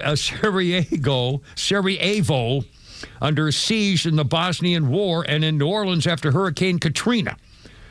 Waiting for Godot. I don't understand. Pete Davis, have you any familiarity with Waiting for Godot? Is that a literary thing that you have any interest to you as a literary guy? I have never seen it. Yeah. I've never read it, and I've never seen it. Which we've all heard about it, Waiting for Godot, but I never knew what it meant or what it is or anything. Flounder, do you know anything about Waiting for Godot? Have you ever heard of this thing or anything? No, I have not, but Mr. Bill Sheehan is on the horn. Bill Sheehan! Bill, one of America's great sportsmen and gentlemen of all kind. Bill Sheehan, welcome aboard. Happy New Year, sir. How's it going? Kimmer, Happy New Year, and Happy New Year, Pete. You guys doing well, aren't you? Thank you, sir. We're hoping. Okay. Yeah, just two things. Yeah. I wish that Tim Walz had stayed in that race and had his hat handed to him. Yeah, I agree. Instead of wimping out with his tail between his legs and skipping off to wherever he skips to, because we've seen him skip. Yeah, dancing with his little jazz hands like a Tinkerbell fairy. Freaking fraud. Guns he carried in war. That alone means you should never pay attention to him. Anything he says the rest of his miserable, stinking life. Absolutely. And that raid on Venezuela, oh, man. There's only one nation that could have done that, and it's us. Yeah. And anybody that thinks that we did wrong there, ask them if they would rather be speaking Chinese or Russian, because we ain't taking nothing anymore. You know, when that first happened again, I didn't get it at first, and then they started talking about what happened. And by the way, that freaking General Raisin Kane, oh man, I mean, he described the step by step of what happened and the timing of it and the precise. I mean, it's just unbelievable. They shut down the lights in the night. I mean, it's just unbelievable. I mean, God, I mean, oh mercy. I mean, just what an operation. And they pulled it off in like 3 minutes. They got in there, got him, and got the hell out. It didn't lose a single American. And those freaking by the way, those helicopter pilots, and I have a little experience with this. I've not been one, but I'm telling you, I know them and been with them. Those guys are freaking maniacs. They are fearless. Yeah. They are all absolutely unbelievable. And you can trust them and rely on them. And I mean, it's just, you've never seen anything like it. These guys, and what's it, the night warriors, the night stalkers. I mean, oh man. The night stalkers? Yeah. I love it. Oh man. Anyway, Bill, how you doing? Everything all right? Happy New Year. Doing good? I hope so. Yeah, all good. Yeah, it's a beautiful day in the neighborhood. A little foggy this morning, but it turned out to be a lovely afternoon. Man, I couldn't see my driveway this morning. It was unbelievable. Anyway, Bill, thanks. Great to talk to you. Have a great year, and thanks again. And we'll chat with you. Call often and anytime. We always look forward to it. All right, gentlemen. Thanks very much. Bill Shee. Thank you, sr. 427. Kimmer, Pete, and Flounder. 404-741-1230, 741-1230. Again, false Walz. I don't want to beat it to death here, but the guy with the tampons for boys, he had a snitch line to tell about your neighbor if he wasn't wearing a mask. They actually recorded people snitching on their neighbors if they weren't wearing a mask outside on their own property. He, famous for the tampon business. He's responsible for letting all the fraud happen. He keeps talking about how well the Somalians are such an important part of the community. And of course, the big thing is when he was in the National Guard for years and years and years. He had that to be proud of. Instead, he turned it around by pretending he was a warrior, pretending he carried guns in war, which he said and then denied, and then just sloughed it off as, I talk a lot and sometimes I say crazy things. That's not an answer. And he turned his back on his rest of his troops when they were going to war. He quit the National Guard when they were going to war and went into politics instead, and then pretended he went to war by carrying a gun that he talked about when he was running for office. I'm telling you, he's a disgraceful, empty shirt of a human being, and deserves never, ever again to be taken seriously in anything he says, just for those obvious reasons. Okay, Mark Kelly. Here's another freaking traitor in a uniform. Yeah, could have been, a hero, as a freaking spaceman, a military pilot. And yet, Mark Kelly's now about to get his pension docked as punishment for part of that business with the Democrats telling people to refuse what they call illegal orders. And so War Secretary Hegseth announced today that Senator Mark Kelly's seditious statements and his pattern of reckless misconduct were taking administrative action against Captain Kelly. Retirement grade determination proceedings with reduction in retired grade resulting in a corresponding reduction in retired pay. And he has a month to say how he feels about it. sedition, scumbag. He's still subject to the Code of Military Justice. Didn't he shoot some woman in the face? No, wasn't it? That was not. I'm pretty sure he shot the girl in the face and tried to get away with it or something. Used it for political reasons. Was he the one who shot up the Republicans playing baseball that time? I think. No, that wasn't him. Was it Arizona? Someplace? No. I thought it was pretty sure. Luckily we don't really have to check things for facts because we're in the modern day, news commentation here, so we don't really have to worry about facts too much. Be like everybody else. Well, you don't, obviously. Well, no, clearly. I do, but you don't. Yeah, the legalities of the show. That's why I'm here. Well, it's just part of the process, Allegedly. Allegedly. Here's my new book, Allegedly by the Kimmer. I can't tell you how many times the boss has come up to me and said, "Thank God you said allegedly." You have to keep telling him. It's 4:30. Kimmer feeding flounder. Allegedly. Damn, I'll get you allegedly.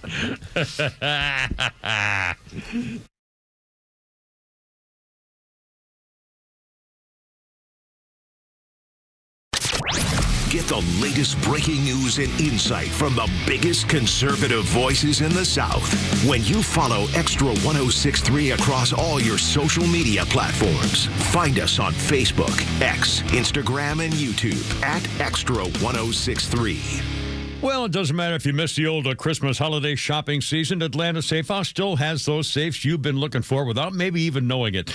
It's true. I found out the hard way when I went to Florida and retired. Didn't have my medical records, didn't have a safe, and I lost. So it cost me. And again, it's my fault. Stupid. Well, if you want your kids to make sure they know where your things are, such as your living will, your medical records, your financial records, if you got anything to keep you on stuff you want to keep in safekeeping, and especially, of course, guns and firearms and ammo, stuff like that. They have. Don't forget, Atlanta Safe House. You don't pay any sales tax on gun safes at Atlanta Safe House, the home of the largest selection in the entire southeastern United States of Browning and Fort Knox safes. Browning was my first gun safe decades and decades ago. Anyway, just for the record, they got all the top brands. There's sales and rebates of all kinds all the time. I guarantee you, they got almost like 200 of them. Brand new showroom location too. Don't forget Union Hill Road in Alpharetta now, and they got all shapes and sizes. Pistol safes, safes to handle bows and arrows, and they can build you a vault door for crying out loud. They take care of your business too, the way they take care of your rights. Tell them the Kimmer sent you. AtlantaSafeHouse.com. It's front office lows for Howard Brothers and Toro. Are you ready to tackle your lawn this cutting season? Get ahead of the game with Toro and Howard Brothers before spring is here. Now is the perfect time to prepare for spring with the trusted performance of Toro. Toro mowers are built to handle Georgia's toughest lawns with precision and durability on your side. Head to your local Howard Brothers and find the exact Toro mower to make your spring work a breeze. The grass is always greener when you take care of it with Toro and Howard Brothers. Gentlemen, listen up. When it's not hard, it's really hard. Did you know that 50% of men over 50 have some form of ED? It's true, and I'm one of them. ED followed me everywhere. Heck, even my initials are ED. I'm Dr. Eric Deal from Total Body Therapy of Georgia, and I know ED. It can lead to feelings of embarrassment, stress, and sadness. But there's good news. I can fix it. I fixed mine, and I can fix yours too. At Total Body Therapy of Georgia, we are experts in the P-shot, testosterone replacement, regenerative therapy, trimix to create an erection, and more. Guys, ED won't get better on its own, but I can help you today. Call us at 404-777-1911. That's 404-777-1911, or learn about us more online at tbtofga.com. So take it from me, ED, Dr. Eric Deal at Total Body Therapy of Georgia. Call 404-777-1911 or online at tbtofga.com. It's January 5th, and this is your Fox Daily Snapshot. It's National Screenwriters Day, and if you ask actor Ryan Reynolds, screenwriters are unsung heroes. It's a hugely undervalued asset in Hollywood. They are the architects. They make us look good. So grab your laptop, head to your closest coffee shop, and start typing away. Who knows, someday Ryan Reynolds may talk about you. Also on this date, Henry Ford doubled the per-day wage for most of his workers from $2.40 for a 9-hour day to $5 for an 8-hour day in 1914. Legendary Dodgers player Jackie Robinson announced his retirement in 1957. If it's your birthday today, you share it with King C. Gillette, the inventor of inexpensive and disposable razors, born in 1855.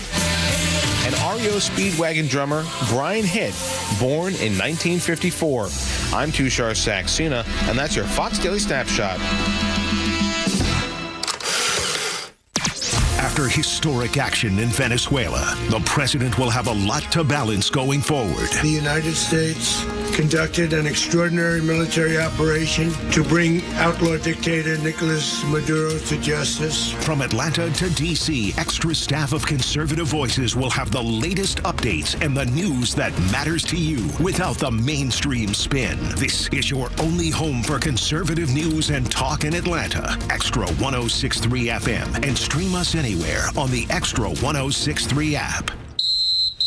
Oh, it's a new year.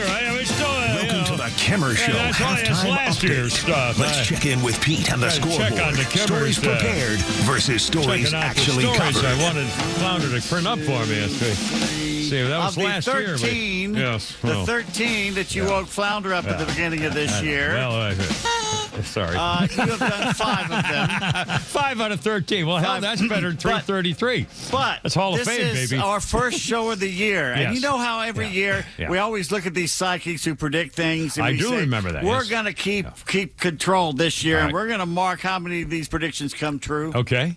I like and we it. never do it. No. Well, we make a prediction then. What you have a prediction? No. We've done something better. Yeah. You see this? I don't. What I'm holding up here? I see a December calendar. That's right. It's a calendar from last year. Yeah. And on this calendar, I marked down all the stories you told that you repeat and say you never, ever repeat. So let's review, shall we? Wait a minute. All right. I don't think I like the sound of this. Okay. I started writing it on the back of this envelope. Yeah. And then I turned the envelope over. You had to keep writing. And then I got a whole sheet of paper out and started writing them down. Sheet of paper. Okay, let me start here. Oh, God. Hold on, Fig. We got a caller. Hold on, Fish Sticks. We'll be with you in a minute here. It could take a second. Talking about your New Orleans cul-de-sac. Oh, my God. All right. Twice. Oh. You did it twice. All right. The famous Mickey Steinberg, whatever. Mackie Shillstone. Mackie Shillstone. He was his training guinea pig and later trained the heavyweight champion of the world, Michael Spinks. All right, I'm going to mark down. That's a story that you've already done it once up. this year. How many times do you think you said it last year? Twice, maybe. Twice. Flounder, how many times did he mention Mickey Steinberg? Mackie Shillstone. I'll go at least 6. 7. No, that's I was close. That's not true. 7 times. Not true. How cold it is in 6, Chicago? 7. Once. Screwball the horse. Twice. Stewball, thank you. Your bachelor party story you told once. Oh, by the way, Flounder coughed 7 times on the air, and he sneezed once. All right. Same date in let's see. World of Wood. I can't even write my own writing there. We'll move on. The friend at the Baptist church who gave himself up to Jesus, you told that story just once this year. Kimmer Show. The drive-in story that you talked about, throwing the beer can at the drive-in, you told that once. was a great story. That Steve was a Perry great story. I should say that one again. The Mr. T in your studio you told once. Yeah, there you go. It's a good story. Shooting woodchucks. Yeah. Twice. Guy with Brenda's farm. Okay. Neil Diamond story twice. Yeah, well. That you were Oprah's anchor. You mentioned that twice. Yeah. You spent a night in jail once in Georgia. That was once. Yeah. The SNL cast on your show. That was twice. Yeah, okay. Bob Dylan story in his underwear or something. That was twice. Farmer overalls, barefoot. Farmer over. Nancy At the Sinatra, Boys you Club. told it twice. Oh, yeah. Little David teeny Cassidy's donk story you told once. The O'Hare Airport name, thank God you only did once this year. Reg Butch. Murphy was mentioned just once. Oh. The Watson and Crick egg story on the Donahue show was 3 times. Kelsey Grammer with Donna Michi story was twice. Carol Burnett story 3 times. Oh, well, it's a big story. Jimmy Carter helicopter ride once. That was fun. When I got off first and all the news reporters were cameras rolling. Put your arms up like Tricky Dick. All right, that counts as you telling the story. So yeah, again, Buddy Rich smoking dope in your show weed in twice. my studio. Yes, yeah. One toke over the line story 3 times. Censorship. Johnny Mathis hotel room getting a massage. smearing twice. with cold cream, yes. Yeah. The skinhead story where you beat him up, you only told once. Well, that's a good story. The pickup girls at the Houstons on Peachtree Street, you did that twice. Oh, my God, I forgot about that one. The Montreal horse story, 3 times. No two kiss. You told us how you drove your motorcycle over the Golden Gate Bridge to Sausalito 3 times this year. Also, the Huey Lewis story went 3 times. Well, we had the same dry cleaner, Saving your ex on the Chattahoochee River, you did that once. I was very proud of that. This girl was drowning. Jimmy Smits once. Green VW clutch story twice. My first wife, she said I couldn't start the car in 4th gear, and I showed her I could. Softball ump once. Leonard Skinner throwing trash in the lake story was 3 times. The drummer for Leonard Skinner, yes. You mentioned at least 4 times you were a country DJ. I'm sure it was more than that. Giddy up, go, little darling. Giddy up, go. Also, 4 times that you lost your license at 16. Well, yeah, I did. Your Bob Barker story. Yeah. And you said the F word once on November 11th. Just once. So far this year, you have said the almost died skiing story once, the girlfriend who died in your arms story once, and I think Flounder just pointed out you told another one. Well, I didn't really tell the story. I may have mentioned a word about it, but it wasn't really telling the story. I didn't tell. It's not fair. You can't count those as telling stories.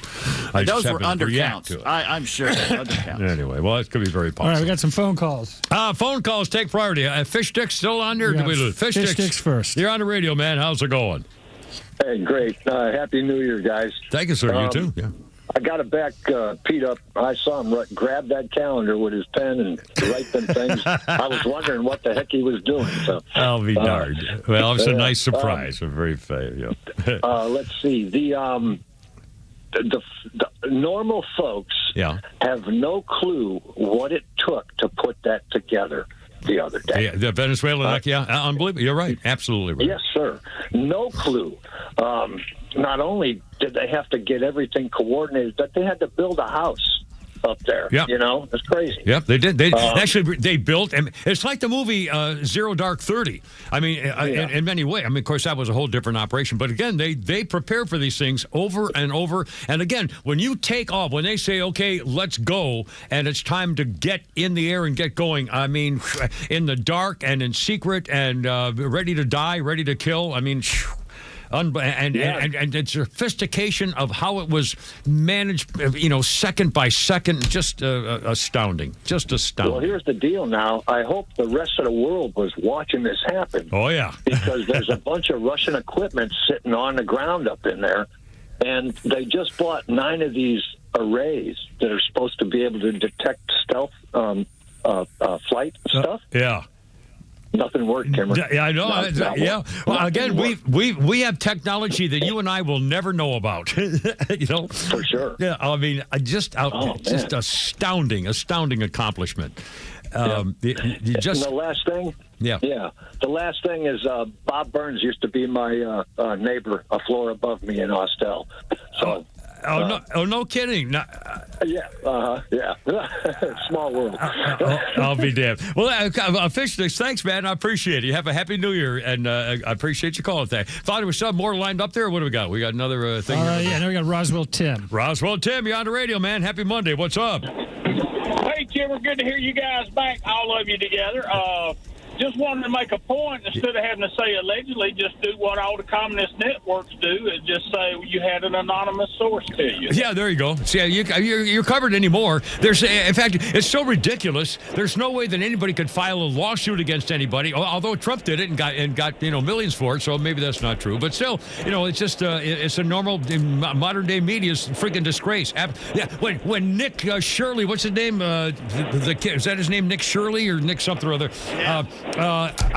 Outed this horrible fraud and scandal in Minnesota before anybody else would pay attention to it or get it done. I mean, it's really remarkable.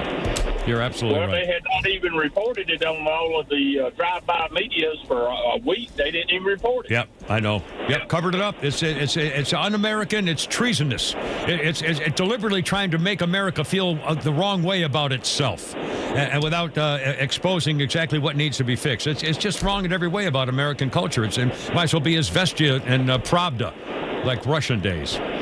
Anyway, thanks, man. Appreciate it. Roswell Tim. All right, and last but not least, Mr. Rick the Painter. Rick the Painter. It's Monday and it's New Year and it's Rick the Painter with Kimmer, Pete, and Flounder. How you guys? Happy New Year, guys. I just wanted to say how much I love you guys. Yeah. I called last year, the last day of your show. Yeah. I don't know if you remember, and I called last year on the first day of your show. Yeah. And I want to call again this year on the first day. I just want to let you know that I have not missed 1 minute of your show this year. Yeah, this year I missed. Hey, ho, bay, ho. Oh, my God, that's an hour and 45 minutes that you'll never get back, I think. Thank you so much, sir. An incredible story there. Kimmer, I don't get it why New York City gets all the attention for New Year's Eve celebration. Well, you don't get it? What do you mean? Attention? What do you mean, sir?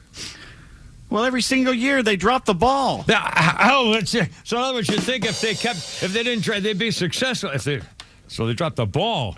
Did you stay up? Were you? Well, you were at a party, so obviously you stayed up. Now, I got to tell you, I went to a place I didn't know existed called the Falls up here north of LJ. Huh. You talk about that. You think you were like in Brentwood or somewhere, a nice place in Alpharetta. It was this valet thing on the side of a mountain. You had to valet your car, and you walk down. And it's like a wedding venue with a restaurant with falls, a stream. Really? It was cold as heck, but inside it was expensive. But it was, the food was incredible. The food was absolutely amazing. What was on the menu? A four-cheese truffle mac and cheese. Wow. That's the best mac and cheese I've ever put in my mouth. A filet mignon that melted with the garlic butter on top of it. Wow. I don't like chicken parm, and I got the chicken parm, and it's the best one I ever had. I like chicken parm. Unbelievable. Wow, well, good. And at midnight, was there a band play, Old Lang Syne? Or, Yep. Yeah. They blew the confetti out. They dropped the balls. They did all kinds of music. They had a DJ. There was dancing. Even I got out there for a second or two. Oh, my God. I sent you a video of part that. of it. Oh, I did. Well, that was just, panning the people sitting at the bar. So, what's going to happen next? It's like a lineup of some kind. I wasn't quite sure. I was told I could not post the dancing sequence. Well. Let's just say there was some motorboating going on. Oh, my. Nicely done. There you go. Between the girls. Yeah. Oh, even better. Well, my goodness. Now, see, there you go. And they say you can't get good adult entertainment on the video anymore in Georgia. 447, Kimmer, Pete, and Flounder. It's freaking Monday, and it's a new year. Holy smokes. Look out.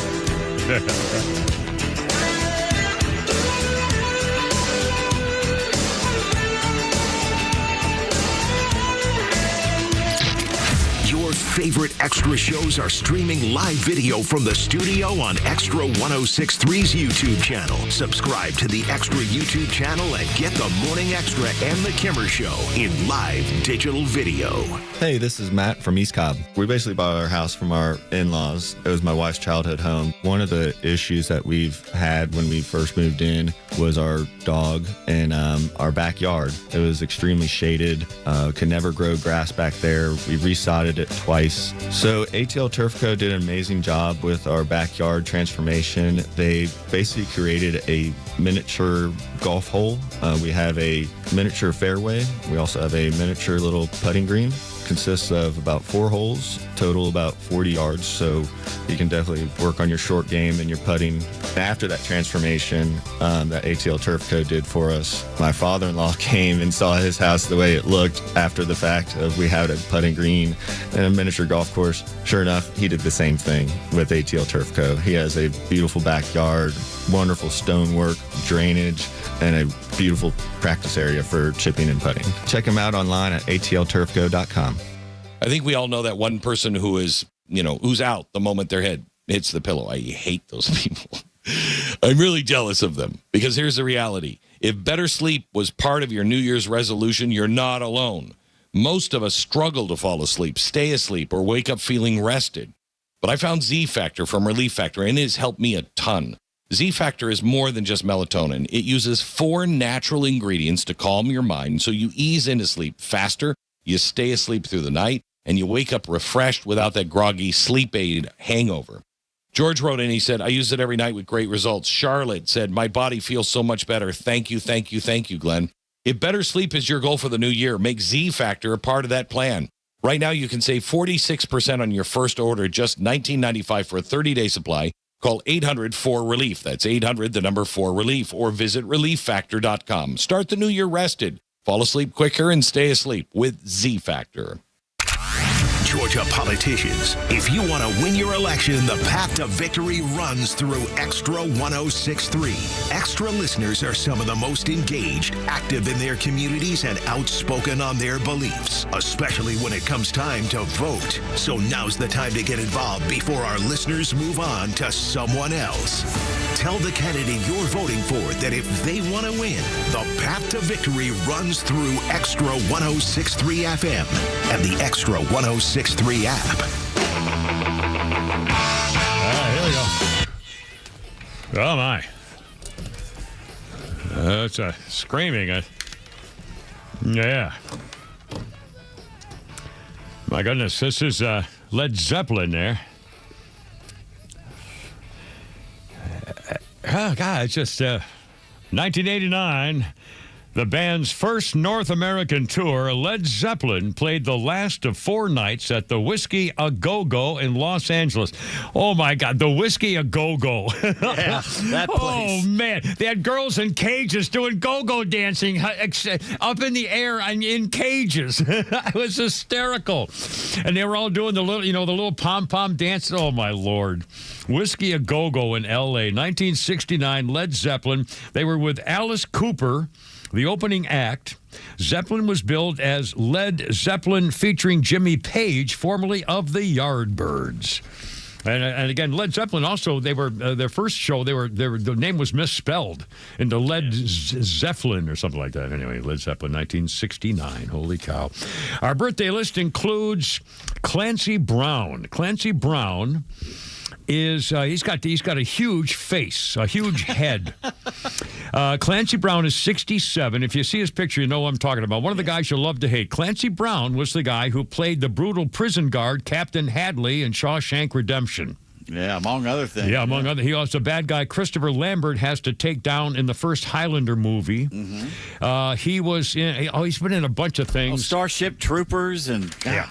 And you'll see if you don't know his face. If you see his face, you'll know him. Clancy. In fact, he was in the Dexter, where Dexter was up in Maine. Also in Dexter. Yep, that's right. He played the guy who it was kidnapping little boys and girls. Yeah, and little girls in his faraway hidden cabin up in the mountains with the latest thing of Dexter. Oh, brutal.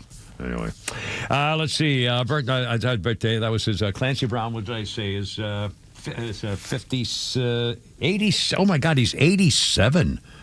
That can't be right. 67. Clancy 67. Brown, 67. Yeah, 67. I wrote over my own thing there. I scratched it out in advance. You idiot. All this preparation. And on this day in history, now I've talked before about a certain inventor in America who kind of lost his way when he was in it for the money. His name is Thomas Edison. He launched the War of Currents. In 1903, he was ferocious campaigning against the use of alternating current, AC, the electricity distribution system preferred by the inventor's one-time employee Nikola Tesla and backed by George Westinghouse. And I have my Westinghouse story. You put it down on this day in history for your chart. He threatened to make obsolete Edison's own direct current in powering American homes. Money and prestige were at stake. Edison did the DC. The other guys did the AC, and Edison wanted to prove that AC was dangerous. So despite his folksy image, Thomas Edison rushed in his efforts to discredit the system of alternating current. He, lethal as lightning, he staged a number of unsavory public spectacles in which he electrocuted dogs and other animals to show how powerful the AC current was. 1890, Edison and his influence ensured that convicted as a murderer, William Kemmler would be executed by the newfangled electric chair. Alternating current would be used to deliver just how dreadful the pain and the death could be. Edison, in fact, coined the term for death by electric chair as being Westinghoused, hoping it would enter the national vernacular, but it did not. 1903, the War of Currents. Edison's DC system eclipsed. He had one last stunt to prove the world was that alternating current would be too dangerous. A misbehaving circus elephant named Topsy had killed 3 of her handlers, one of them after he put a lit cigarette in the elephant's mouth. Such aggression could no longer be tolerated. In the day of 1903, it was decided that Topsy would have to die for her crimes. The plan was to publicly hang Topsy the elephant at Coney Island. Can you imagine the scaffold to hang an elephant? Anyway, American Society for the Prevention of Cruelty objected. Edison said, well, Topsy ought to be Westinghoused. And he appointed the day, January, this day in 1903, what the New York Times described as a rather inglorious affair. The pachyderm was felled in front of a huge crowd by a 6,000-volt AC charge. Edison staged the whole sordid episode, captured it all with one of his greatest inventions, the motion picture camera. And you don't want to see the result of when they hit the switch and Topsy crumbles to the ground. Astounding. He tortured mules and horses and dogs and cats and everything to try to prove that, Anyway, Caribbean and Flounder, how's it going? 455. Flounder got a new soundbite for us in Venezuela. I just saw this on the news at the Will Kane show, just headline. In Venezuela, in 2024, 86% of the nation of Venezuela was in poverty. 86%. And they actually did a scientific study a few years ago that showed 75% of the people in Venezuela were so hungry and there was so much starvation, 75% of the population lost more than 20 pounds in any given year. 75%, 86% in poverty. That's the camaraderie of collectivism. The warmth of collectivism. We're going to talk about that with this mamdami guy coming up here in a second. First of all, Flounder also, apparently Ana Navarro, who's one of the most disgraceful treasonous of her lefty views, was on The View and apparently actually gave some credit to Donald Trump and the Venezuelan dictator collapse. Ana Navarro, number 7 there, Flounder, if you will, sir. Your question, who voted for this? Mm-hmm. The people in South Florida, the Venezuelan community, the Cuban American community, the Nicaraguan American community voted for this. And for us, this is a very, very happy day when we see a dictator who has been part of oppressing and abusing the Venezuelan people for 25 years. When we see him in handcuffs and held to some sort of accountability, it brought me into tears. It brought me great joy. And, I live in South Florida. But are you okay with the way that it was done? But I think both things can be true. Okay. I think you can criticize and ask questions and have concerns about the way it was done and what this means in the future. Right. And I think you can still celebrate that this murderous, corrupt, sadistic son of a bitch is out of Venezuela. Oh, my. Oh, naughty little thing there. Well, maybe they're waking up and realize that sometimes you got to break some eggs to get that omelet you want. I mean, wouldn't that, I finally think about the accomplishments that this man has done with his administration in a year. I mean, it's unbelievable. 11 months. Holy cow. Anyway, 458, Caribbean Flounder. Holy crap of sports. Man, we got some sports stuff to talk about here coming up with Pete. And we got more Flounders Funnies and your calls and tweets and stuff like that, too. 458, including a Flounders Funny, in fact, as we speak. Probably got one right here. Your question, who voted for this? Oops, Daisy. We can play her again. That'd be fine. She's not funny, though. No, she's not at all. She's mostly an idiot. I just moved, top floor of my apartment building, 5th floor, top floor, just got ants. I don't know how they did it. Pretty impressive for an ant. To go 5 human stories. I have trouble climbing those stairs. You tell me an ant just did that? I did the math. This is true. For an ant to climb 5 human stories would be the equivalent of a human climbing Mount Kilimanjaro.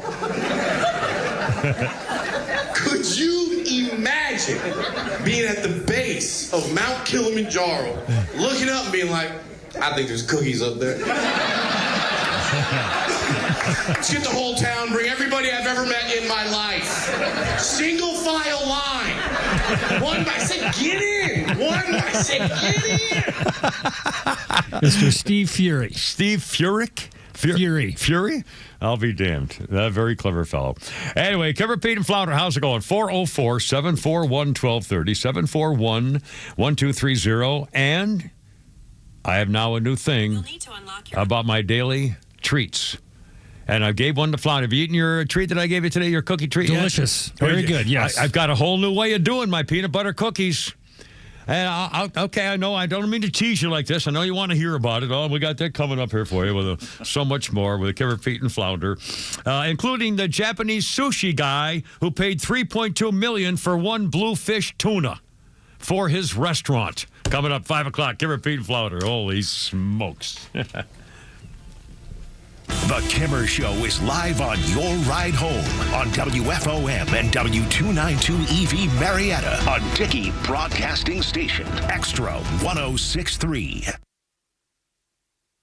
A call for a different kind of action on Venezuela. I'm Lisa Brady, Fox News. A bipartisan measure that will affirm Congress's authority on matters of war and peace when it comes to Venezuela. Senate Minority Leader Chuck Schumer on the push for a war powers resolution after the U.S. military operation many Democrats call illegal, capturing Venezuelan leader Nicolas Maduro. But War Secretary Pete Hegseth defending it again today. Nearly 200 of our greatest Americans went downtown in Caracas. Seems those Russian air defenses didn't quite work so well, did they?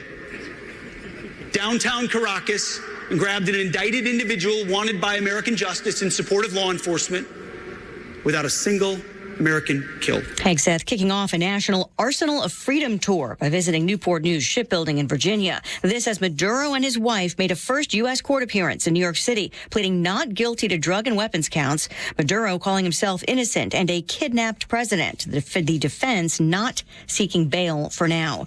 Jury selection begins in the Texas trial of a former officer charged in the response to a mass school shooting. Adrian Gonzalez is charged with 29 counts of child abandonment or endangerment. The former Uvalde school police officer was one of the first officials to respond to the 2022 mass shooting at Robb Elementary, where a gunman killed 19 students and 2 teachers. While hundreds of local, state, and federal law enforcement officers responded to the scene, officials waited more than an hour to confront and kill the gunman. Prosecutors allege Gonzalez placed lives in imminent danger by failing to engage, distract, or delay the shooter and did not follow his active shooter training. Fox's Kristen Goodwin, the defense argues he tried to save lives. Federal health officials say not as many vaccines will be recommended for every child, a change leaving more decisions up to families and their doctors, but that critics slam as risky.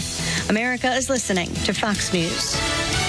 Hey, I'm Mike Slater. My dad passed away at the age of 63. It's out of nowhere. Had a stroke. Super hard, obviously, for the whole family, but my dad had life insurance. This is why I have life insurance for my family, for my wife and 4 kids. And the best place to get life insurance is ethos.com, because you can do it in 10 minutes. And there's no medical exam and no blood test, just a few health questions. Get life insurance in 10 minutes so your family is protected. Ethos, ETHOS, ethos.com/Mike. The new year means new resolutions, not just for your body, but for your finances as well. Did you know that financial health is directly related to your identity protection? This is why you need LifeLock. LifeLock monitors hundreds of millions of data points per second. If your identity is stolen, LifeLock's restoration specialist will fix it, guaranteed, or your subscription money back. Resolve to make your identity, health, and wealth part of your New Year's goals with LifeLock. Visit LifeLock.com and save up to 40% off your first year with the promo code BECK. Terms apply.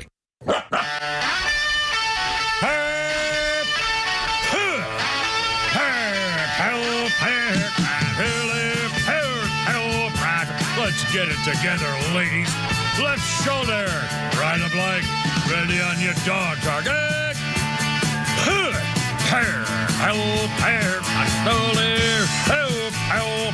Road guards out.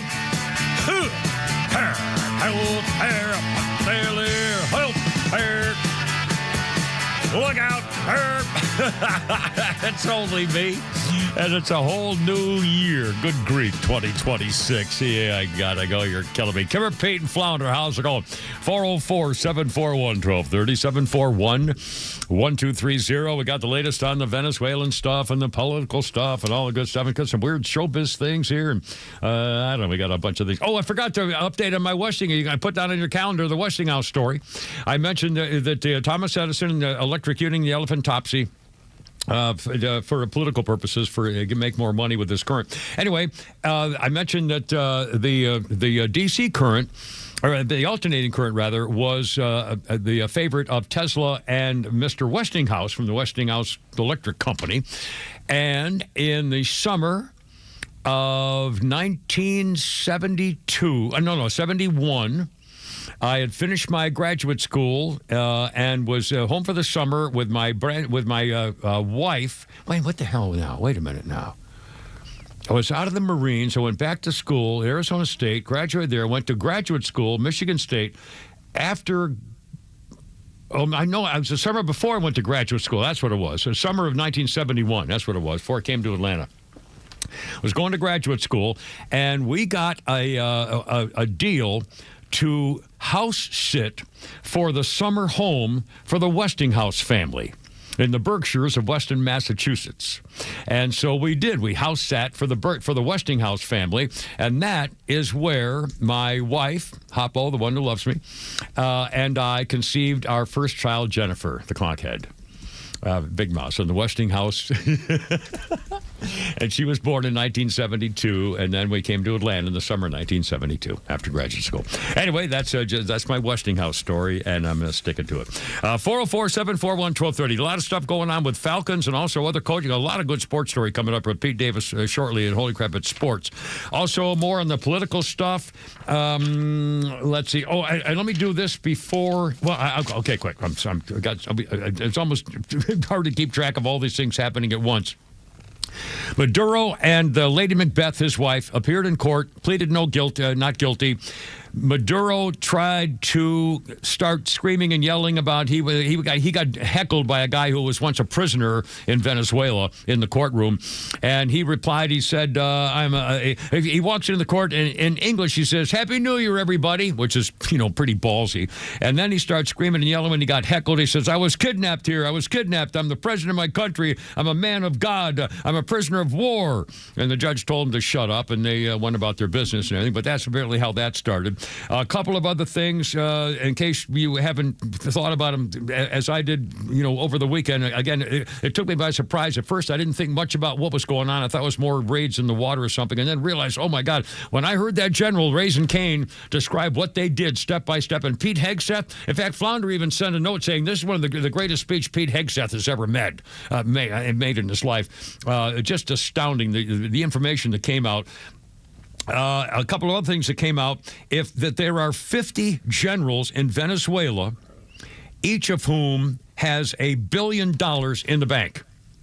50 generals they know have $1 billion each. And that's from the Maduro regime. I mean, that's just from... Well, what's the use of being a tin-pot dictator's lackeys if you can't act like a tin-pot dictator's lackey? I mean, that's just it's astounding. Why else be there in the game? Lord. And again, in the old days of the Democrats, back when the Democrats, remember all the campaign commercials, hell, Puttitat himself, Bill Clinton, everybody, we need to close the border. The streaming of illegals in is not good for the American system. We need to close the border, have good border policies. Remember, they all said that. They also need to cut the drug trade. We got to stop these drug cartels, do whatever we can. If Barack Hussein Puttitat had done what Donald Trump did this past weekend, or Biden for that matter, saying he has to get rid of the Colombian dictator, if they had done what Donald Trump did, there would be ticker tape parades. They would be lauded as the biggest heroes this country and the world have ever known. The peace presidents they'd be called if they did what Donald Trump did. And instead, they're calling them everything but a ham sandwich. We support the Democrat Socialists for the Venezuelan fisherman. Yeah, the innocent Venezuelan man. Yeah, we support the Venezuelan man who's in jail in New York. And I love the trannies are out there in the streets. They're real pro-Venezuelan now. Couldn't pick it out on a map. It's just freaking believable. Anyway, we'll talk. We got more. We'll do more on Venezuela. We've been done so much on today. I do want to. I want to mention this thing. By the way, I got to take this jacket. It got cold in here a while ago, so I put my jacket on. But it's too hot now, so I got to hold on. Did any of you guys get sick over the holiday? No, did you? Candace got a little sinus infection. My brother got the flu, and then my niece got the flu as well. God. So, but it was going around. The new bad one? Yeah. Norovirus. They say it's everywhere. But it's everywhere. Well, I'll tell you, maybe it's good that I don't see people. That's it. Touch them. Seriously. Well, again, when you get to a certain age, and I've had, chemicals through my body for a year, so who knows I don't know. I don't You got care. chemicals going on right now. I got a little something. I got a little something running in there. Next commercial. Oh, okay. I get it. Welcome to the party, pal. Oh, before I forget, Flounder, is there sound of this thing on the Teamsters you just sent? No, it's just a statement. Okay, let me read it real quick. It just came in. Oopsie-daisy now. So here we go. The Teamsters Union, which is historically pro-Democrat for elections, will now start donating to Republicans for the midterms this year. The Democrat Party has collapsed, according to the union leaders for the freaking Teamsters.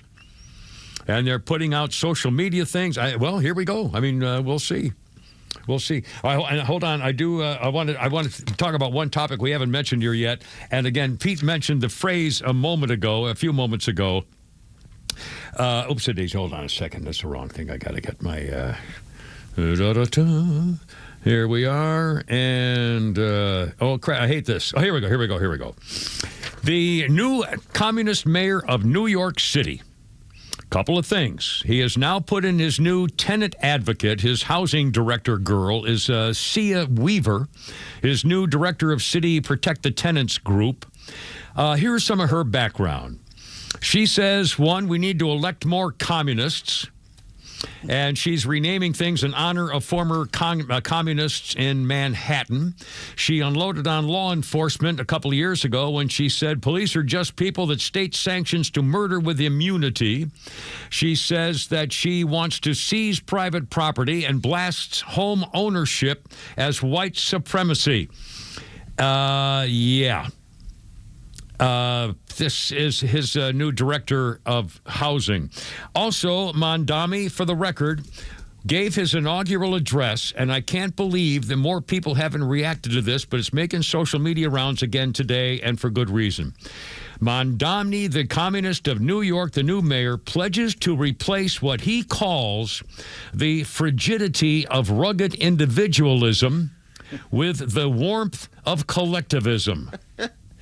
That's a direct quote from, I believe, either Stalin or Mao. I think it's both for Stalin and Mao. My God. And by the way, replace the frigidity of rugged individualism? Isn't that what the pioneers did? Isn't that what the pilgrims did? They had to live a whole new... came across the ocean in a 60-foot boat. The Pilgrims almost starved with the collectivism. And once they went to everybody had to grow their own food, they prospered. Yeah, that's right. In fact, that's one of the lessons that nobody got from Mayflower. When you say, well, they'll take care of us, we'll all be fine. People will take care of us. Sorry, that's not the way it works. When your life depends on it. Collectivism is not a metaphor. It's a philosophy with a bloody record. Socialism, communism, they're hybrids. They're responsible for at least the deaths of 100 million people. China, Soviet Union, Cambodia, Cuba, North Korea. It's unbelievable. Yeah, the worst ism of the 20th century when it comes to killing people wasn't Nazism or fascism. It was communism. Yeah. God, and he's the new mayor of. One of these people. You deserved it. Yeah, you wanted it.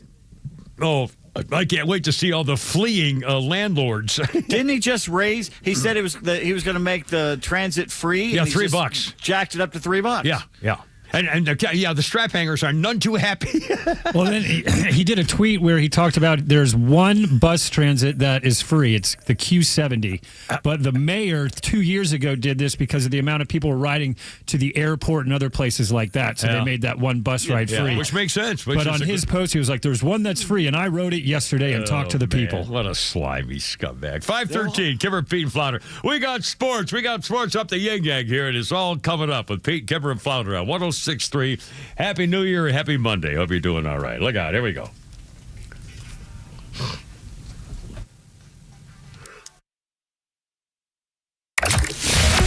President Trump is restoring freedom, bringing justice back to America, and restoring power to the people. And the conservative voice of Atlanta has his back and will always bring you the national and local voices you need when it matters most. Extra 106.3 FM and the Extra app. Hey, this is John Flading from ATL Turfco. We're a family-owned and operated independent local company here in the Atlanta area. We've been in business for over 15 years. We install several different types of artificial grass. One is landscape, which looks like real grass for your lawn.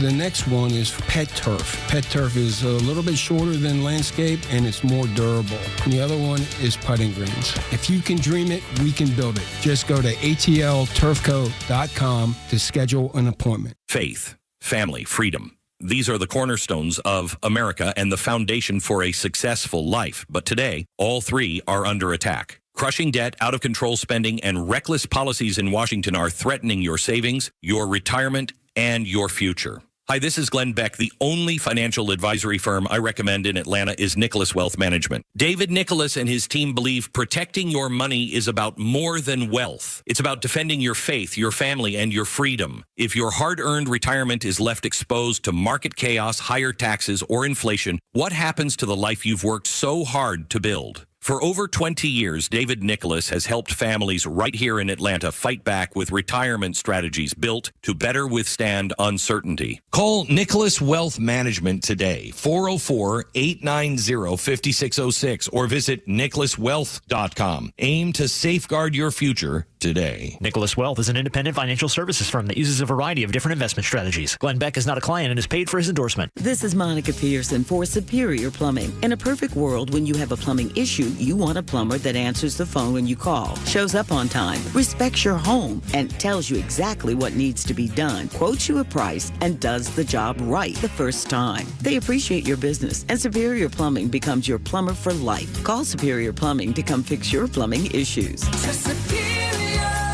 honest one, call 770-422-PLUM. Georgia newsmakers are always live on Extra 106.3 and the Extra app. Dr. Rich McCormick joining us on the Morning Extra. As a guy that flew helicopters in the United States military and the Marine Corps specifically, how proud were you of this operation? I'm actually not just proud. I'm a little jealous, quite frankly.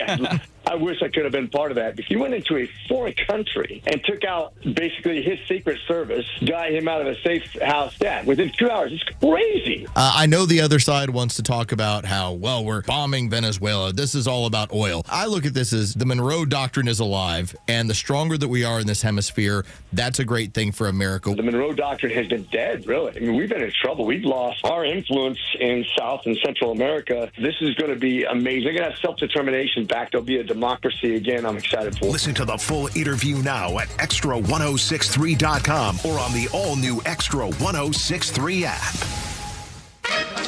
Look out. On this day, 1956, in the Peanuts comic strip, Snoopy walked on two legs for the first time. And also, I'm holding up a little something on YouTube, and I'll be remarking about this particular bobblehead shortly. But first, holy crap, it's sports with Pete Davis.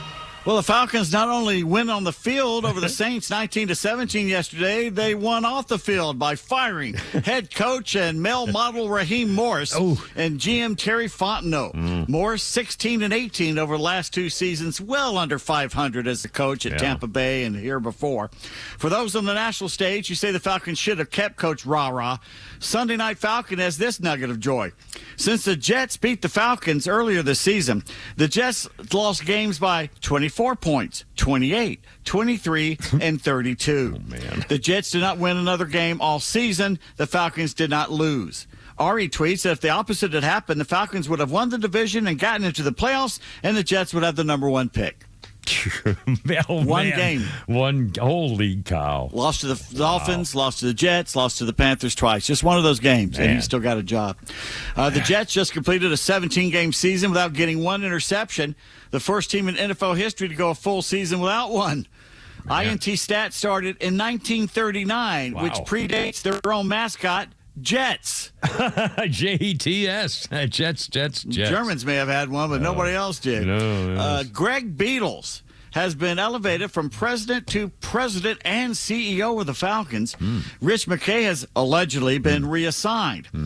Weren't we told that bill of goods a few years ago? They said he wasn't part of the program over there, really. And why is Beadle still there? Yeah, who's that? No one even knows about this guy. I don't know. The Falcons have more middle management than Vault Tech. You Fallout fans will get that one if you've been playing the game or paying attention to the game. Anyway, former Falcons quarterback Matt Ryan may be the next president of football operations, but there's rumors he may keep his day job at CBS Sports. Sure has worked out for Tom Brady and the Raiders, who now have the first pick in the draft and just fired Pete Carroll after one season. Oh, man. That's great. Just dip your toe in there, Matt. You hedge your bets, because you know this franchise is a big suck hole that's going to pull you down with it. What happened to the Raiders? There's a report the Falcons want to talk with Seahawks offensive coordinator Clint Kubiak. Also, Dolphins defensive coordinator Anthony Weaver. I don't want anyone that has anything to do with the Dolphins right now. Raheem Morris expected to interview for an open head coaching jobs in other places. Yeah. In other news, I'm supposed to interview for Joe Buck's job. I'm just kidding. The Titans literally want to talk to Raheem Morris. Wow. Would you even give him hell no. I'm sorry. Except for the Rooney Rule, where you know. Well, I mean, he's obviously, he's a sports guy. He knows football, and he's an assistant. Yeah, exactly. He could do a good job with teams in a lot of capacities, but not as a head coach. Nope, he's not a head coach. Or an OC. I mean, my God, come on. But don't worry about Coach Ra. His contract solid. Morris will make over $150,000 American dollars per week from the Falcons for the next 3 years. Oh my! That's $833,000 per month. $192,000 per week, $27,000 a day, $1,100 per hour, $19 a minute, and Raheem Morris for the next 3 years will make 32 cents every second. I love it. Yeah. Owner Arthur Blank put out a statement saying they're going to do things differently from now on. I'm sorry. And by doing that, and he made sure everybody knew that by basically promoting a guy who's been there for this whole thing into another job to fail up. Oh, my. Well, he might be a nice guy, but he's just failed up. Wonderful guy. Yeah. Oh, you're president right now? Good. What can I do to punish you? You're now president and CEO. How about that? Hell, if he keeps failing, he'll be owner. And the first person who utters the name Bill Belichick, I'm going to punch you in the mouth. All right. He knew the better. Browns. Seriously. Oh, no, they don't. Well, no, they don't. Yeah, I guess. They brought Marion Campbell back twice. I know. Yeah. Pat Pepler was the head coach. Look that one up, kids. Oh. The Browns fired head coach Kevin Stefanski, but not before Cleveland defensive end Myles Garrett sack of Bengals quarterback Joe Burrow in the fourth quarter of Sunday's finale gave Myles 23, breaking the NFL single-season sack record, even though some people say he pulled a Brett Favre and he just fell down. I saw that on Red Zone, and they showed the highlights, and I said, wait a minute. He just curled down on the ground, and nobody, I mean, that was not real. Okay, if Myles Garrett's coming for you, he was about to be hit, but still, that was a little easy going there, it looked like. Stefanski, a two-time coach of the year, is basically fired. The Browns are keeping their GM, and Stefanski is expected to be interviewed by the Falcons, which I think is a pretty good coach. Well, I just think, the Cleveland Browns are probably they had that whole quarterback. The they got really bad decisions, too, about people. Like we can point fingers here about bad quarterback decisions. I know, but The Cardinals have fired Jonathan Gannon. NFL memes tweets, remember, folks, every time the Browns or Raiders fire a coach, it's time to change out the batteries on your smoke alarm. Yeah, and Angel gets her wings. With the Falcons win, the Buccaneers bounce from the playoffs, which means the end of legendary play-by-play man Gene Deckerhoff from the booth. He's not just going to die. He's retiring. Now, I don't know if he's still doing Florida State. But he's not going to be doing Bucs games anymore. He's very good. Good guy. He's very good. I don't know. Yeah. NFL on CBS tweets, incomprehensible but true. And Kyle pitched touchdowns by season. His first season, Kyle caught 1. In his second season, he caught 2. In his third season, he caught 3. In his fourth season, he caught 4. Guess how many he just caught in his fifth season? 5? 5. Hey, he's getting better every year. Stick around, kid. We could use you. You're going to be the bee's knees in about 20 years. Yeah. The Raiders will be spending $50 million on fired coaches. Antonio Pierce, $8 million. Josh McDaniels, $10 million. John Gruden still getting $10 million. Pete Carroll, $16 million. And Chip Kelly, offensive coordinator, $6 million American dollars. Oh, wow. Yeah. I'm telling you right now, that kid, quarterback out of Oregon, is supposedly the number one pick, but he's got another year at least. Yeah. If it's either the Jets or the Raiders, I ain't coming out. Yeah, stay in school. Yeah. I wouldn't play for either one. I'm sorry. Pull an Eli, pull a John Elway. There's no way I'd let my kid play for the Raiders or the Jets. Yeah. Well, plus these days he's probably getting a crap load of NIL money. He's probably making $5 million. What's he in a hurry for? You have to hang around with the college girls for another year and make $5 or $10 million as a student? Yeah, that's not bad. He's got generational wealth now. It's over now. Yeah, he's done. He's clear. He's ready to go. The Steelers knocked the Ravens out of the playoffs last night by nipping them in Pittsburgh. Optastats tweets, and by the way, that fourth quarter is one of the best quarters you will ever watch. There have been over 60,000 field goal attempts in NFL history. Yeah. Baltimore's Tyler Loops missed last night, the only one of those 60,000 plus that came as time expired in the fourth quarter and the final week, with both teams' playoff hopes resting solely on the result of his kick, and the rookie missed it. Oh, man, I had no idea. The first time in 60,000. Oh, man. He had not missed a kick under 45 yards all year. Yeah. He had like 90 straight, something like extra points or something like that. Or actually, how do you figure? I wonder if the ball was a half an inch less than. He says he kicked it wrong. He knew as soon as he hit it. Oh, man. What a shame. Former Bama receiver Jalen Mbakwe is transferring to Georgia Tech, and he's expected to play both ways at defensive back 2. Really? Cool. Georgia star wide receiver Zachariah Branch declaring for the NFL draft, projected as the 22nd pick in the draft, according to Mel Kiper. What does he know? I mean, he eats pumpkin pie every day. A couple things about the Ole Miss win over Georgia. Nothing but class shown by the coaches and ADs of both teams after the game shows what should happen all the time in sports. Both Kirby Smart and the Georgia AD and Pete Golding and the Ole Miss AD just basically hugging each other and telling each other good luck, and it was just it was a hell of a game. It was a hell of a game. It was the best game. Yeah, it was a hell of a football game. And Kirby Smart, to his credit, said the same thing. I mean, he really this was great football. And Kirby's guy, had some questions to answer. He made some decisions that are kind of strange. Yeah. Both Rebels and Dogs blew 9-point leads in their 2 games this season. This is the first time Kirby Smart lost a rematch in the same season. He was 4-0. The first time in 76 games that UGA lost when leading entering the fourth quarter. Wow. Yeah. Amazing. And by the way, my friend Jennifer called it. She said the Ole Miss was going to win, and she's a Georgia fan, and I told her it's not going to happen. Kirby doesn't lose rematches. Yeah. I said the same thing, and Veronica was like, no, I think Ole Miss has it. Really? Yeah. Well, I'm going to start listening to the women. Yeah, the girls.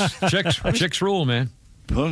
Right. Oh, by the way, what's that? Nola Bell's relatives put a and you can do this in Florida. You can't do that here. Yeah. Put a $2 bet on a parlay at the Hard Rock Casino, which you can do by your phone. Yeah. $2 bet that the 2 or 3 things would happen in the Falcons game, I think a week ago. Yeah. They hit and won $5,000. Holy smokes. They bet 2 particular things would happen? $2? Oh, they had to get 3 things right. Jesse Bates running back an interception for a touchdown, things like that, and they did it. Wow. Well, there you go. Amazing. Let's see. What else we got here? Oh, who's going to be able to slow down the Indiana juggernaut? Yes, that's the first time that phrase has been uttered in the history of the English language. I was going to say Indiana juggernaut. Yeah. Can you believe it? And by the way, they cleaned up on the first day of the transfer portal. They're already loaded up for next year. Wow, unbelievable. If I'm Ohio State and Michigan, I'm looking around going, what's going on here? How do you explain Indiana? Where'd that come from? Well, I think they got a very rich benefactor who's helping them out, and that's what you need.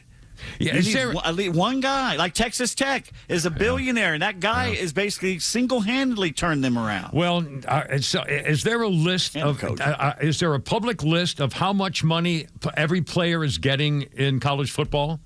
Do we know how much they're making? Maybe a list somewhere. Yeah, maybe a list somewhere. Because it's a public institution, most of them, right? So, I mean, is it come to the point where it's obvious that they're just buying the best players? Oh, yeah. And they're not going to school. They're not going to class. They're not student athletes. No. They're athletes. But we're going to get to that in just a minute on this. Tell you how weird this playoff is. Of Ole Miss, Miami, Oregon, and Indiana, which team has the largest stadium capacity of those 4 teams, do you believe? Wow. And the Miami, now the Hurricanes play where the Dolphins play. Well, probably Ohio State. I don't know. That's a good question. Of the 4 teams, Ole Miss, Miami, Oregon, and Indiana. Or Indiana, I'm sorry. Oregon, you Indiana. never listened to the question. I couldn't tell you. Probably Oregon, somewhere weird like that. No. Ole Miss and Oxford seats 68,000. Miami Garden 65. Oregon and Eugene 60, and Indiana and Bloomington just 56. What? Yeah. Hell, when I was in Michigan State for graduate school, I think it's like 102,000. I couldn't believe it. It's unbelievable.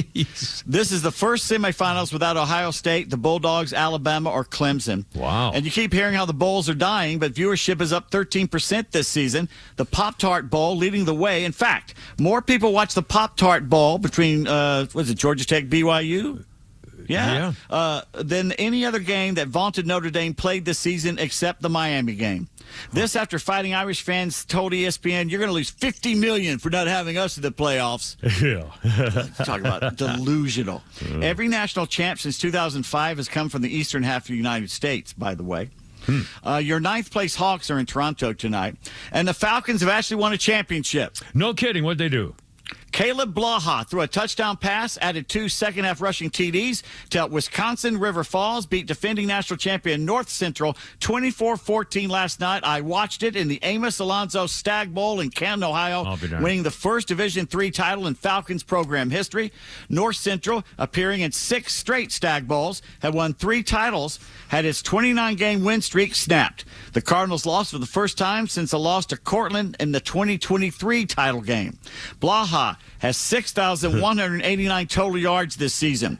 He just broke Joe Burrow's NCAA All-Division single-season record of 60-39 in 2019. Holy cow. North Central had not been behind in the second half all season long until last night. Wow. So if you love the game of football, these games are as pure as you're going to get. Yeah. Most of these players are never even going to sniff Division II, much less the NFL. They play, they coach for the love of the game, and it is an absolute joy to watch and the people who show up to watch them. And tonight you have Division II championship in Nashville. You got Illinois State against favored dynasty Montana State. And I'm telling you, these kids play their heart out, and it is absolute joy to watch them. Wow, cool. Excellent. And so much more coming up, and including a bobblehead doll and a tribute and sad news. And we got the sports stuff. Kimmer, Pete, and Flounder, 5:30. Happy New Year. Yeah, that's what I was saying. Look out.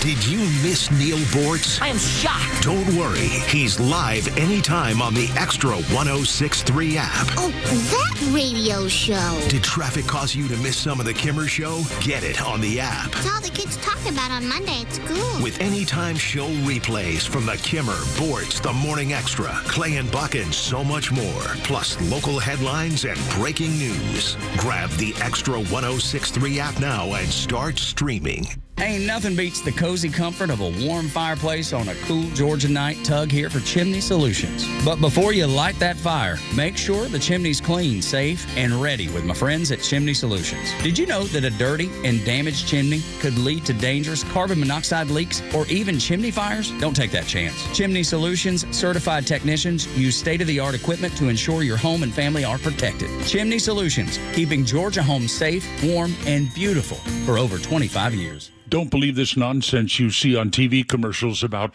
how uncomfortable a CPAP mask is. Take it from me. You wear one, especially the nasal pillow I use, for one night, and you will fight anybody that tries to take it away from you. But if they do take it away from you, you can get more at cpapsetcetera.com. cpapsetc.com. with a store in Alpharetta, same-day shipping. To your health, cpapctc.com. Hey, it's a Kimmer. Just a quick reminder here. You know, when people get actually worrying about health insurance, when that starts not during open enrollment, it's when the first premium auto draft hits in January. See the number, check the bank balance, say, wait a minute, what the heck is that? For families like family of four, especially unsubsidized, 2026 means paying thousands of dollars more than 2025. Deductibles so high, you're afraid to even use the damn thing. They think, oh, great, I'm stuck. Well, the truth is not everybody. Washington's not making it easier. Stephen does. Health insurance doctor, generally healthy and don't rely on subsidies, maybe private underwritten options available year-round if you qualify. Less than marketplace plans. Call Stephen. He's a health insurance doctor. No call centers. It's real. Stephen answers the phone. If your January draft made you say, nope, here's the number, 678-523-0759. 678-523-0759. Before you suffer for a year, healthinsurancedoctor.net. Before you're stuck, healthinsurancedoctor.net. Hey, it's Glenn, and I have a really important update about the housing market. If you tried to sell your home in 2025, did it sell? Maybe you were convinced that it was impossible to sell, much less buy a new home. I have some news that might interest you, and I actually get to brag a bit about my own company, realestateagentsitrust.com. Last year, my company had its best year ever. Our network agents sold more homes. We helped more home buyers than any other year in our 11-year history. In fact, we surpassed $4 billion in real estate transactions since our inception. I wish I could take credit, but I'm not the reason for the success. Working with the sharpest and most competent real estate professionals all across the country and matching them with people just like you in this audience, prospective home buyers and sellers, is the key. In short, we're successful because we're good at what we do, no matter what experts have to say about the conditions of the real estate market. The name says it all. realestateagentsitrust.com. Go there now. Georgia politicians, if you want to win your election, the path to victory runs through Extra 106.3. Extra listeners are some of the most engaged, active in their communities, and outspoken on their beliefs, especially when it comes time to vote. So now's the time to get involved before our listeners move on to someone else. Tell the candidate you're voting for that if they want to win, the path to victory runs through Extra 106.3 FM and the Extra 106.3 app. Yeah, Jimmy. There we go.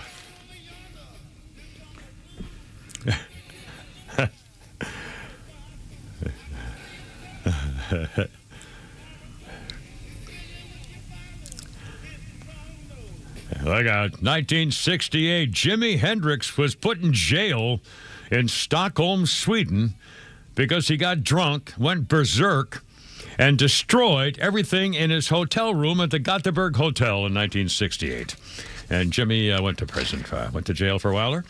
Let's see. Our birthday list includes Robert Duvall, 95. Robert Duvall, The Godfather, Apocalypse Now, MASH, Untouchables, To Kill a Mockingbird, The Natural, Colors, Days of Thunder, Newsies, Falling Down, Phenomenon, Sling Blade, Assassination Tango, which I thought was a really weird and interesting movie. Thank You for Smoking, another one. Jack Reacher, Crazy Heart, The Road, We Own the Night, Civil Action, Gone in 60 Seconds, Sixth Day, John. I mean, oh my God. Days of Thunder, The Gingerbread Man, The Impossible, Deep Impact, Falling Down. I mean, it's unbelievable. Robert Duvall, 95. And good for him. And also, on this day, I have here, in fact, it's been in the studio. I'm not sure who brought this in. Pete, you've seen this before. The bobblehead doll of Pistol Pete Maravich. One of my heroes. And it's number 44, Pistol Pete, in his uniform of the basketball. It's a bobblehead doll, and it's been in here for a long time. Mm-hmm. I'm not sure who brought it in. And it was on this day, ironically, in 1988. Pistol Pete Maravich was playing a pickup basketball game just for the fun of it in Pasadena, California. He was 40 years old and died of a heart attack playing basketball. Pistol Pete Maravich. I remember. Wow. I mean, just what a character. What an incredible It was really one of a kind. Bob Cousy was well known, the old Boston Celtics, being a playmaker and stuff, but there was nobody like Pistol Pete Maravich. Has there been anybody since? Pete, would you say anybody has been that much of a playmaking, passing, unusual teammate type guy other than Pete Maravich? Yeah, there's been a few. I mean, there's some that come to mind. I don't watch I'm trying NBA. to think of somebody that got to his height. That was such a wizard. Yeah, he was. Allen Iverson was pretty good, but not as flashy. Yeah. Anyway, I just Pistol Pete died on this day. Magic Johnson was pretty flashy. Well, that's true. That's true. Yeah, I get. Yeah, I don't follow the NBA that much. A couple of quick things here, and then we're going to do a musical history note here, Flounder, in just a moment. In just 1 second. First of all, on this day in 1934. Both National and American baseball leagues decided to use a one-size-for-both-leagues size baseball. The first time in 33 years since the turn of the 20th century that both leagues used the same size ball.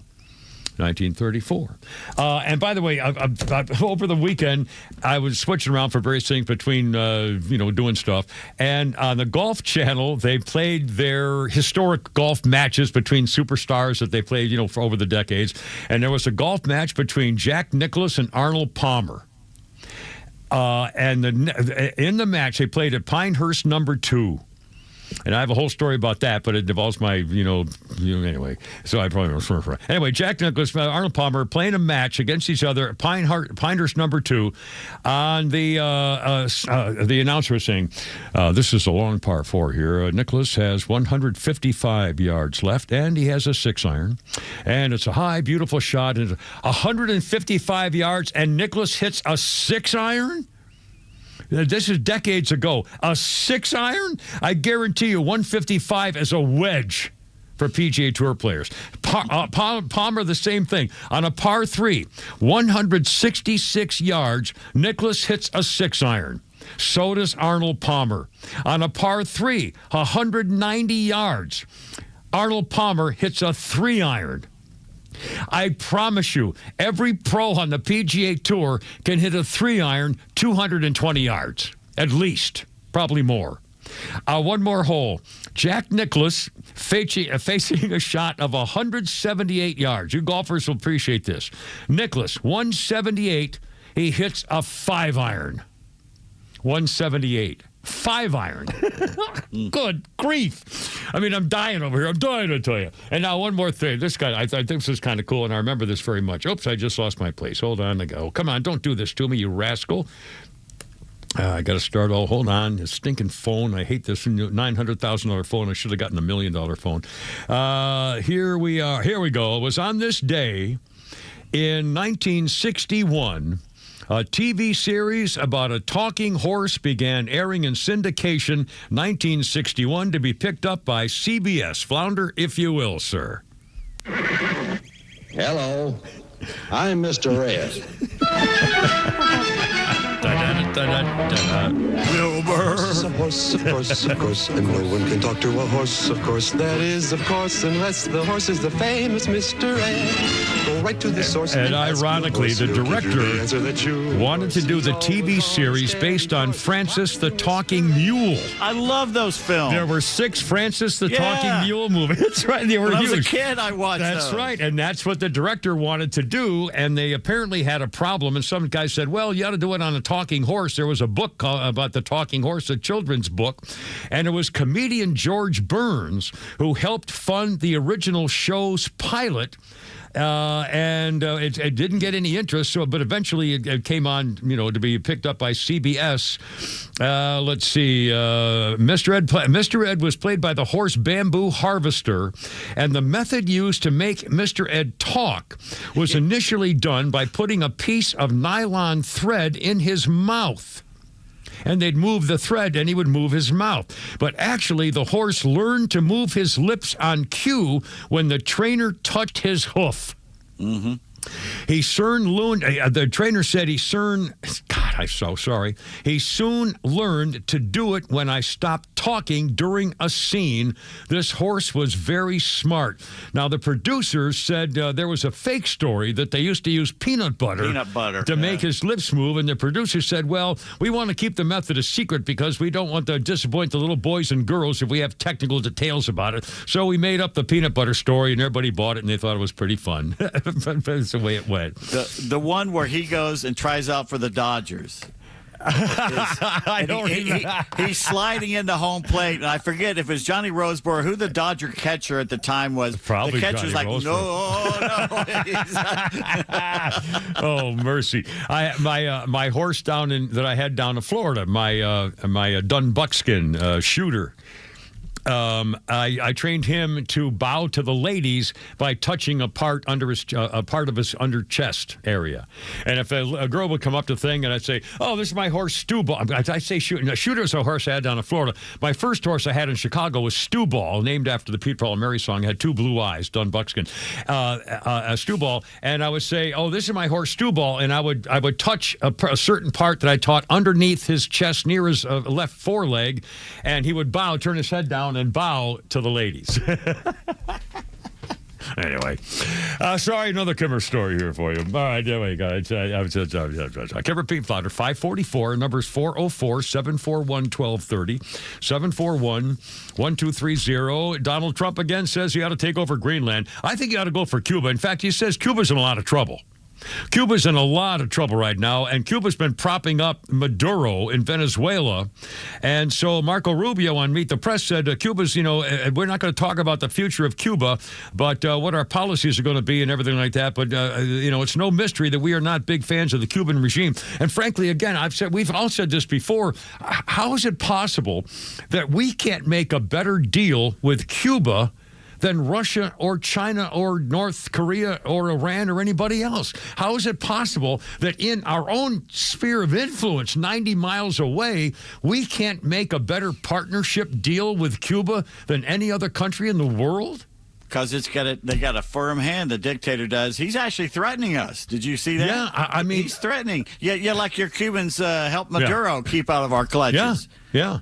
And Colombia now, they're at the border. Colombia has thousands of troops on the border now. I believe the world got the message about what Donald Trump did, that's for sure. But again, I don't understand. I don't. Why would the dictator of Cuba not want to make a deal with America? Because he's a true believer. He's a communist.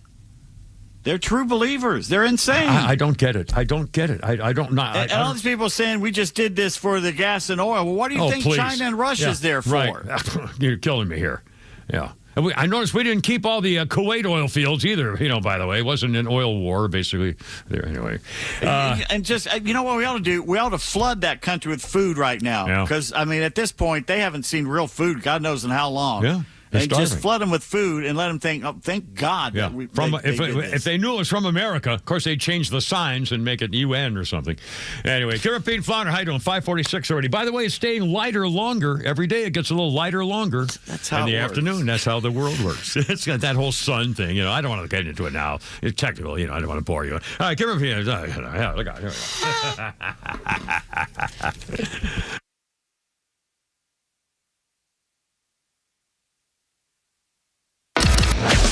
Stream Atlanta's only conservative voice anywhere you go with the Extra 106.3 app. Now equipped with Apple CarPlay. That means you'll always have Extra's crystal clear HD stream right on your dashboard no matter where you are. Download the all-new Extra 106.3 app now and start streaming. Braves fans, get ready because Braves Fest is back on January 31st, presented by Delta. And there's a great lineup of events and activities for everyone to enjoy. This free Fan Fest includes returning fan favorites like player photo ops, catch on the field, the Braves fashion show, bowling with the Braves, and more. And fans can enjoy new additions like the player walk and rally to lead off the day, Braves country karaoke, live podcast recordings, and the list goes on. Plus, on January 7th, fans will be able to purchase player autograph sessions. And on Friday, January 13th, dust off your denim and diamonds and join the Braves for the Braves Fest Country Gala, presented by Truist. This high-energy rodeo night benefits the Atlanta Braves Foundation and offers exclusive access to your Braves players. Cowboys and cowgirls can brand their own hats. Enjoy live music and line dancing and so much more. Visit Braves.com/BravesFest to learn more. Atlanta Braves Baseball. We are Braves Country. It's front office lows for Howard Brothers and Toro. Are you ready to tackle your lawn this cutting season? Get ahead of the game with Toro and Howard Brothers before spring is here. Now is the perfect time to prepare for spring with the trusted performance of Toro. Toro mowers are built to handle Georgia's toughest lawns with precision and durability on your side. Head to your local Howard Brothers and find the exact Toro mower to make your spring work a breeze. The grass is always greener when you take care of it with Toro and Howard Brothers.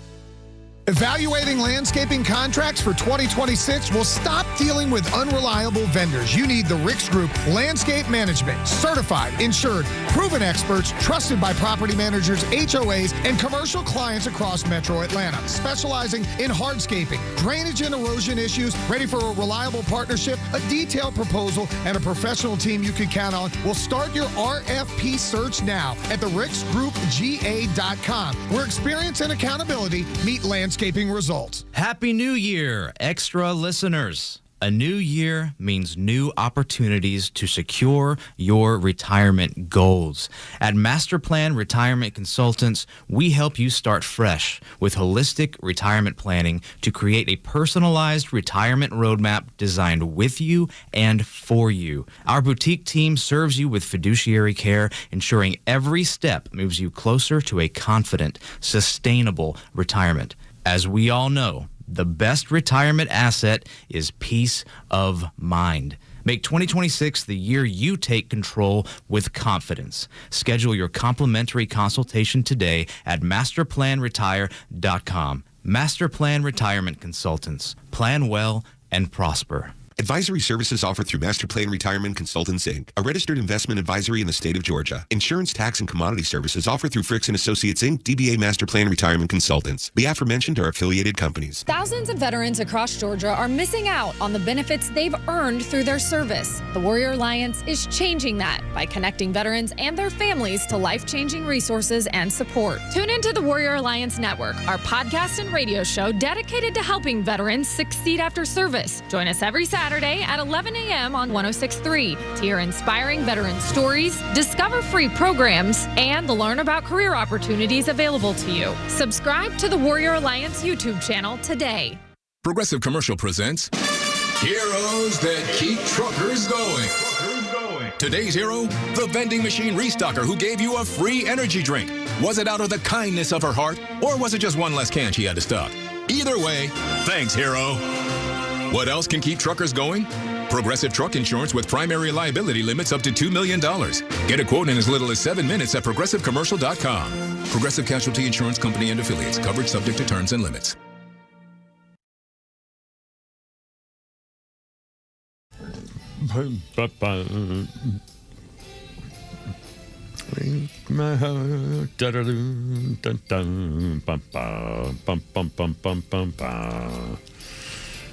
Kimmer, Pete, and Flounder, how's your Monday? Supremes. Diana Ross, what a voice. 1965, Supremes spent the first of 3 sessions at Hitsville, USA, Studio A, recording Stop in the Name of Love, written and produced by Motown's main production team, Holland Dozier Holland. The song topped the singles chart in America, released the following month, 1965. The Supremes. Our birthday list includes Charlie Rose. Charlie Rose, former TV anchorman and reporter and commentator, is with CBS and PBS. He got fired from PBS, as I recall. Charlie Rose, 84, because he was a little too fond of the ladies. Apparently was involved in a lot of sexual harassment stuff, and he said, "Gee, I didn't think I did anything wrong." So there we go.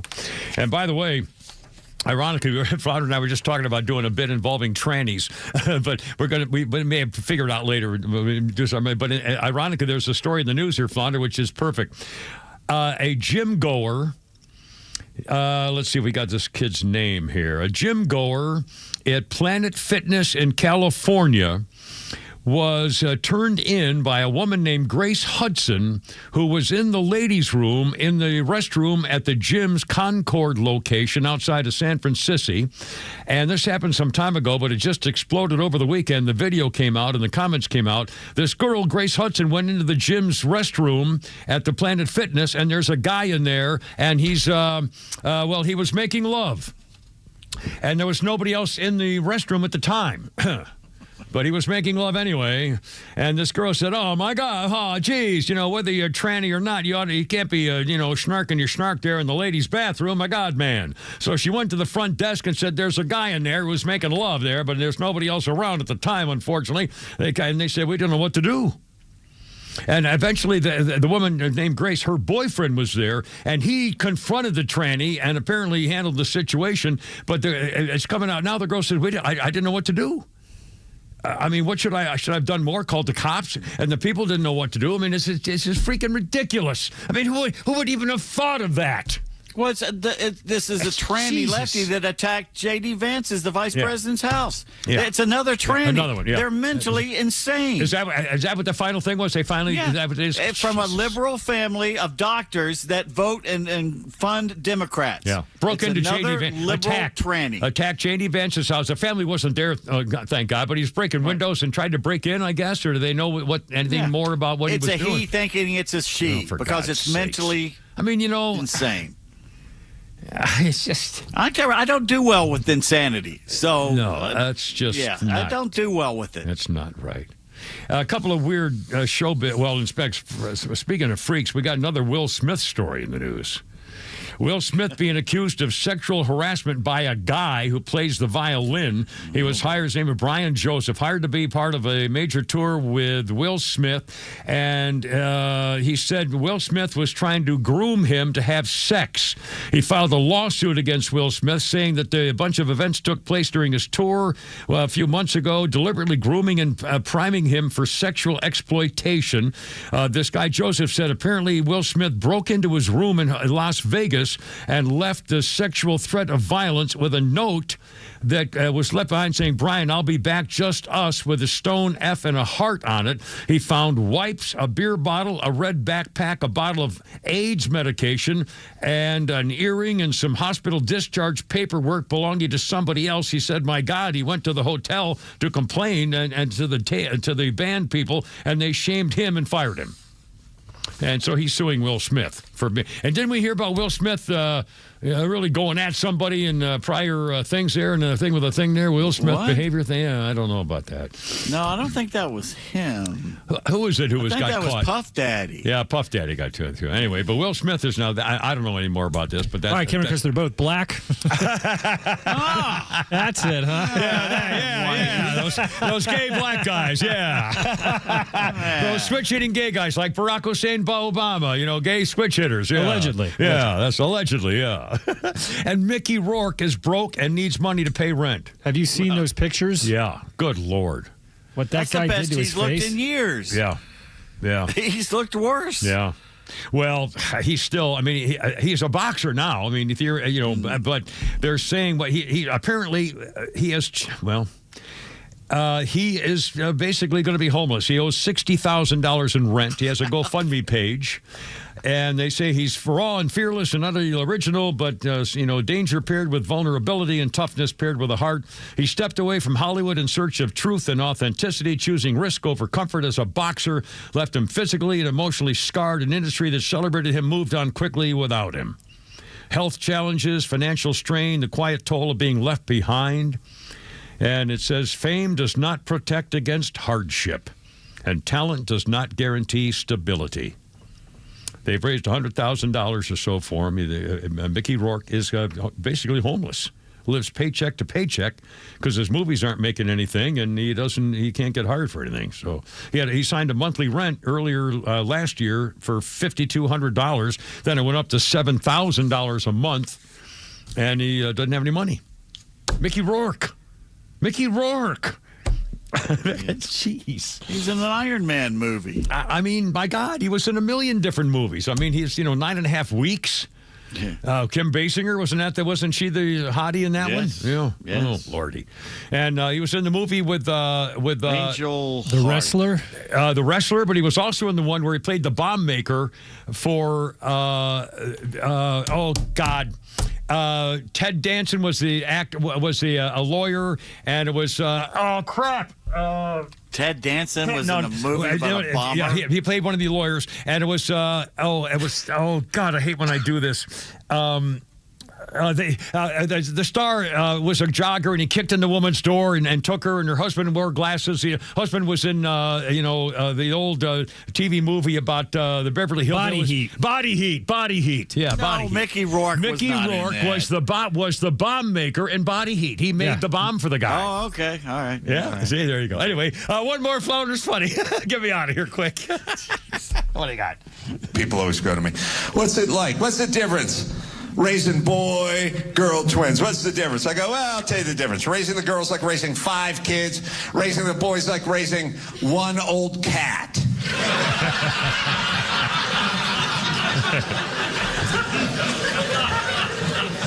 He's 18. He just graduated high school, barely. He's not a good student. Takes after his dad. He's not going to college. He's going to take a gap year. I think his gap year is going to be working at Gap for 25 years.